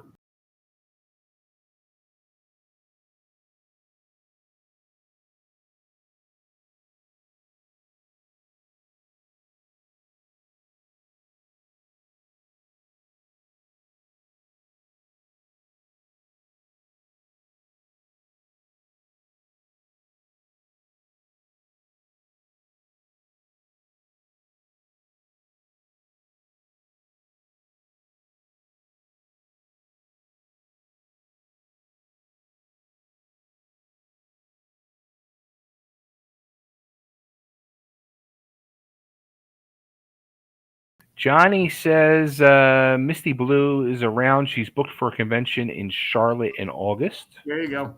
I know that they're around. Whether they would want to come to a show, and I don't need them to work. Yeah. But if we had a convention, it wouldn't draw. Okay. Even Virgil used to do signatures for money, and now he just passed away. Okay. We got to get these people in before they pass. Joe asked, wasn't Virgil on an early show? Yeah, not on my show. No, nope. No, he was at the NWF shows. Yeah, Kane stuff for Drake. We had spoken. He never worked for me.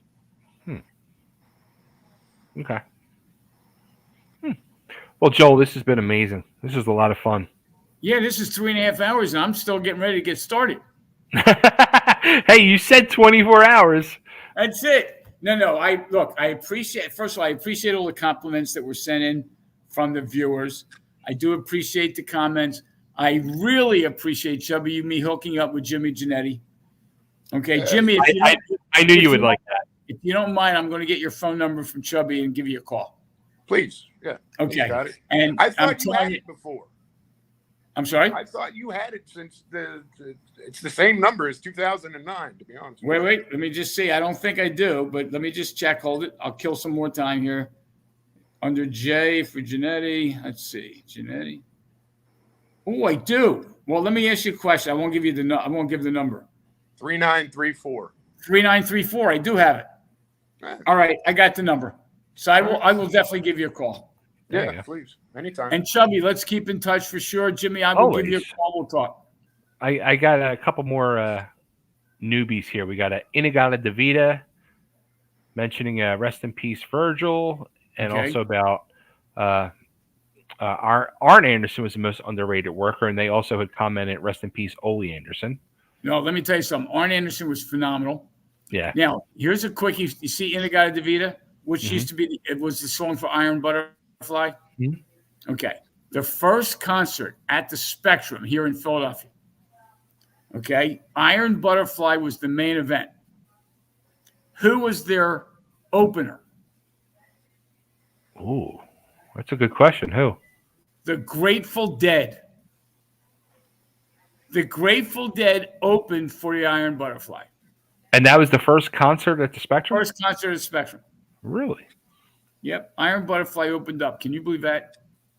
And, of course, they're still around, and then got to be Iron Butterfly is not, Working with Owen Hart, he was – yes. Yep, he was a true professional. Okay? And he was interesting. I got him to come in. He was actually wrestling in Mexico. And I had him come, and again, expensive. And I had him work that match. The ring ropes broke.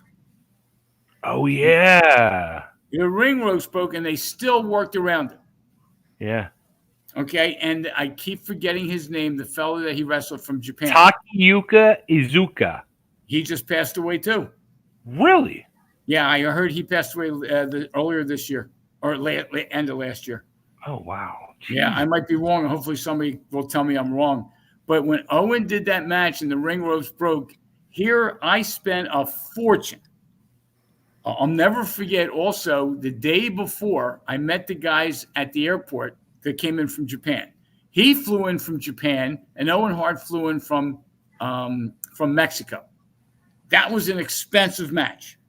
Yeah. But if you watch that match on YouTube, at the end of the match, the entire building stood up and applauded. Mm-hmm. All the marks recognized what that match really meant. Mm-hmm. Okay. And True. here I had matches where people were brawling all over the place. They basically stayed in the ring. They went out of the ring a little bit, but they stayed in the ring and everybody applauded because they understood what that match meant.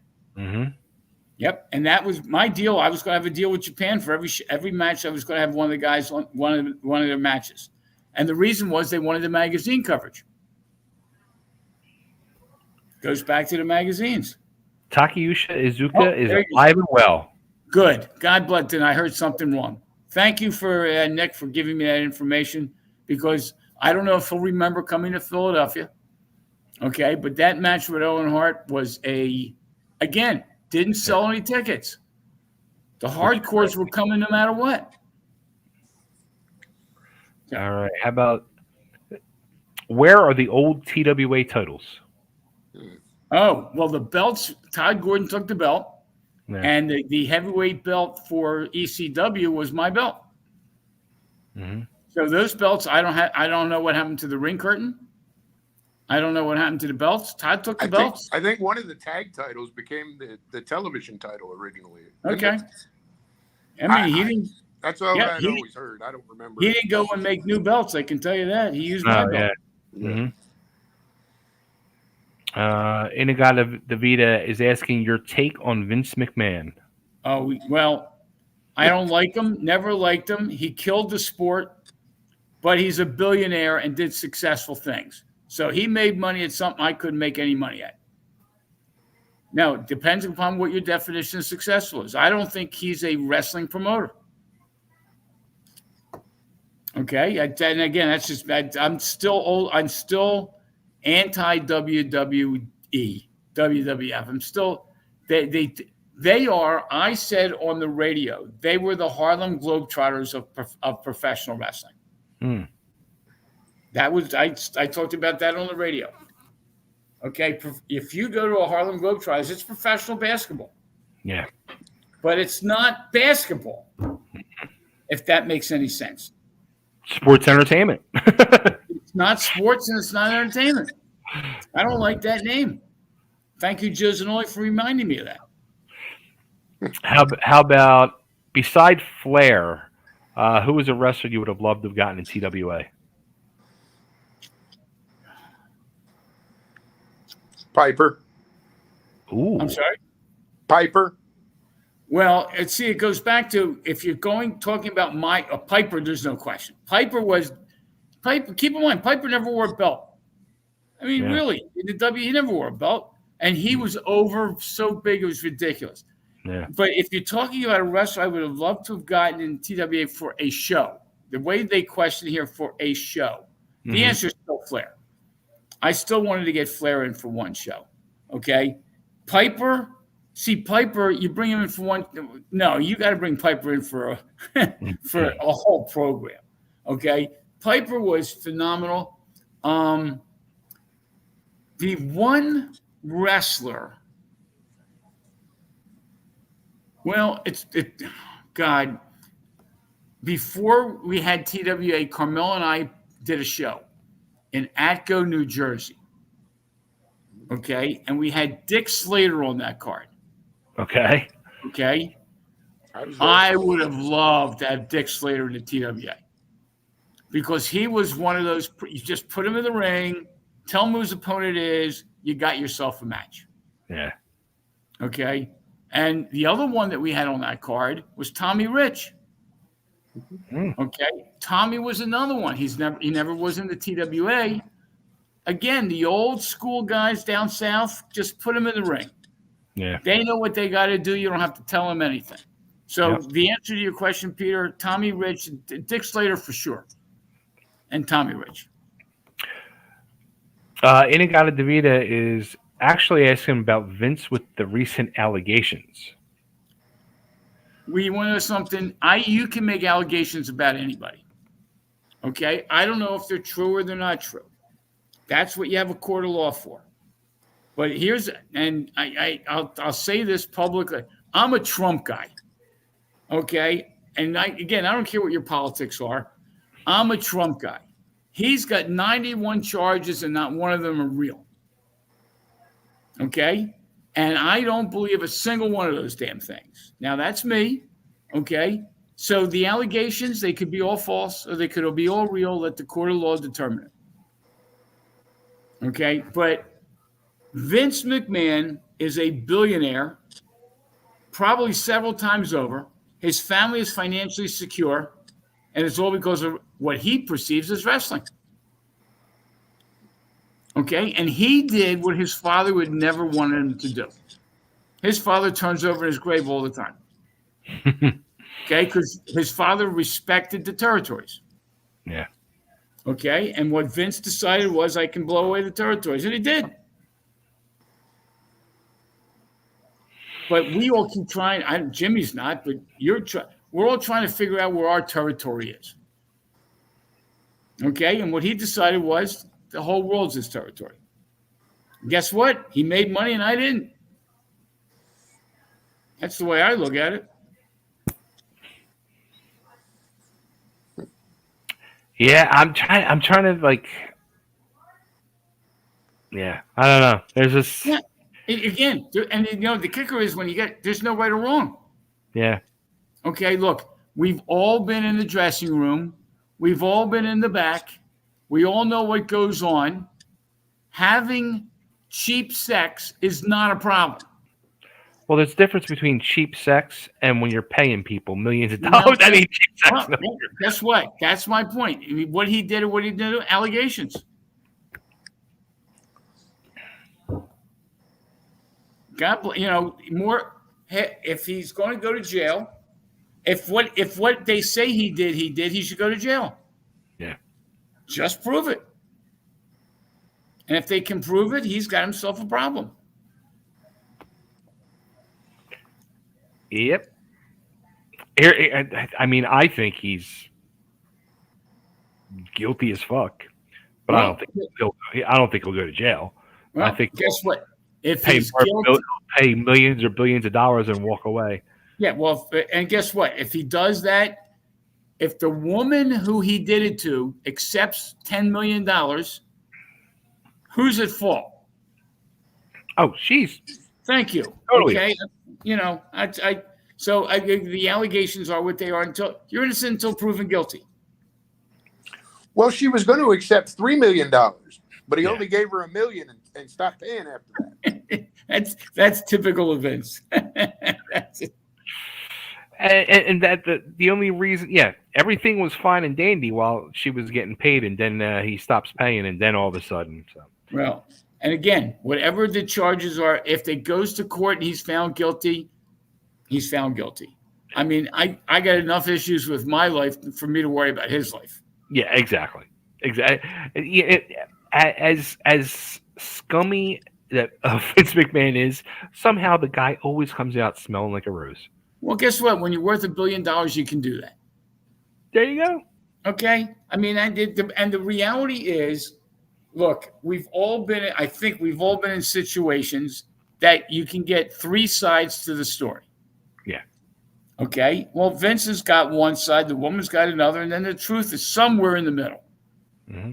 Okay. And you just got to find it. But again, they'll work. If they want to hang him, they'll hang him. Yeah. Oh, yeah. But that has nothing to do with wrestling. No. Exactly. Anyway, that's my story, and I'm sticking to it. Jannetty, anything you want to add on anything? No, I'm very happy to see Joel.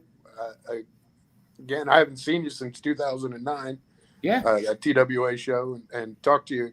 I think a little bit after that, a couple times about getting Jimmy Valiant's number or whatever the case.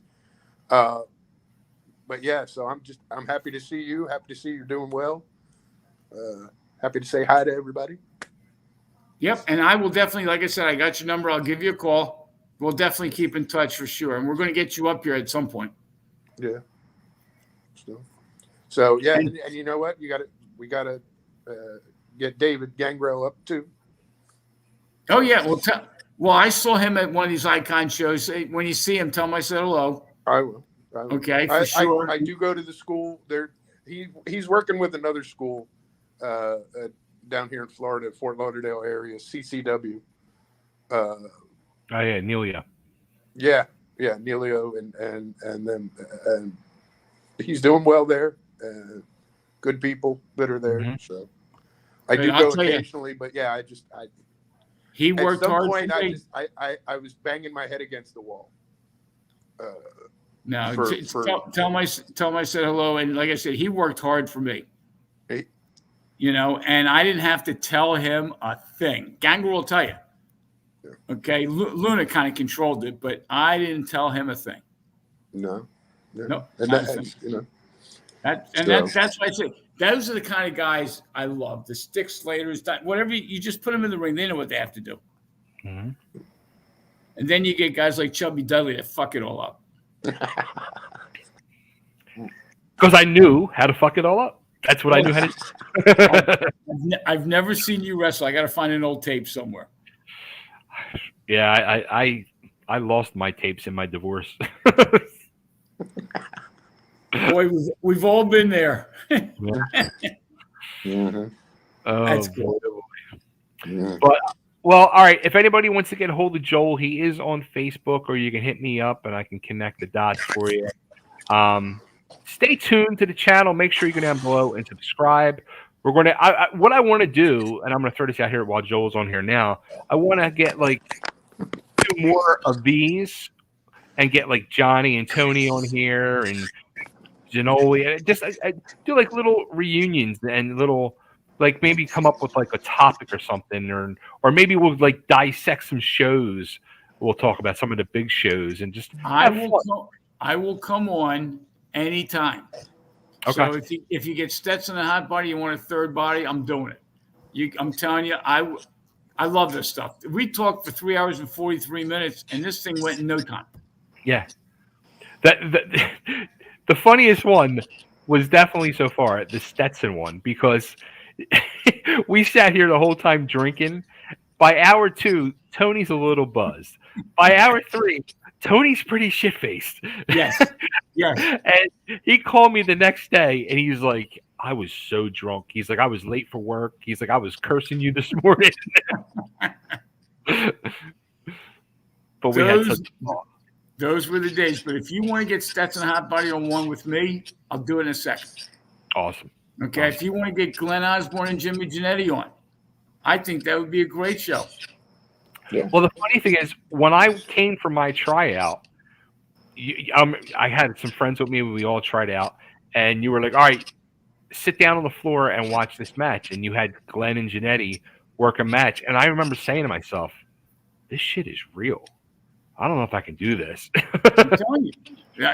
And again, when I did the shows at the Civic Center, that was my goal, was somewhere in the match, you look over to the person you're with and go, holy shit, this is real. And again, that goes back to my old rule of thumb that everybody has a front row seat at some point during the show. When the guys would go outside the ring, the art of wrestling has to disappear. Yeah. Okay? When you're in the ring and in a cage, you can do the art of wrestling, and you don't even hit anybody if you do it right. But when you're outside the ring, you got to do it right. Mm-hmm. And, again, the guys and the top name guys, the Terry Funks, the Kevin Sullivans, they knew what had to get done. Yeah. And at their stage, they didn't have to do it. Okay, I still see Kevin Sullivan. To this day, Kevin Sullivan still says to me, he wishes I stayed in the business. Okay, he says that to me all the time. Yeah, he's still working down here. Yeah, I saw Kevin at a signing I did down here last year, and we were sitting next to each other, and yeah, good guy. Well, keep in mind, how many shows did you ever go to where you had Woman and Fallen Angel both on the same card? Yeah. And I did it.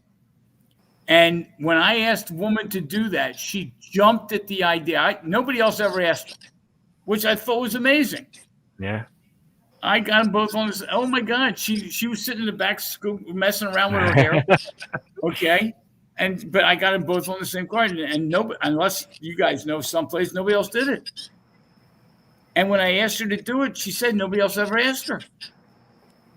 I don't think she ever did that anywhere else. That was the only place. No, she did it. She did it for me. God bless her. It's another one we love. Here's a story that's got to be told. You know, because Joel came up with the whole Jimmy Jannetty gimmick. I'm sorry, are you related to Marty? No. And you know what? God bless him. Joel, I've always thought, no matter what, that when you gave me that name, it was a rib. That it was a rib. You're dealing. I was a kid from 14 years old. I was at every squared circle thing for everything. I was there every time. Didn't matter what it was. Wrestling shows, the luncheons, whatever the hell it was, I was there. So all of these people that I am trying to wrestle in front of were people that knew me for years before. And now I'm trying to get Jimmy Jannetty, a guy from Columbus, Georgia, over with Philadelphia wrestling fans. Joel, it had to be a rib. Tell me it was a rib. No, and I'll tell you where this all came from. When we were trying to figure out your gimmick. If you remember when Marty Jannetty took the punch from Shawn Michaels through the glass. Yeah. Okay. He reminded me of you. Okay, and that's where we came up with the Jannetty. And in fact, if I remember correctly, Larry's the one that gave you Jimmy Jannetty. Okay, but yep, I came up with the Jannetty because I thought you looked like Marty Jannetty taking the hit. See that? I still think it's a rib.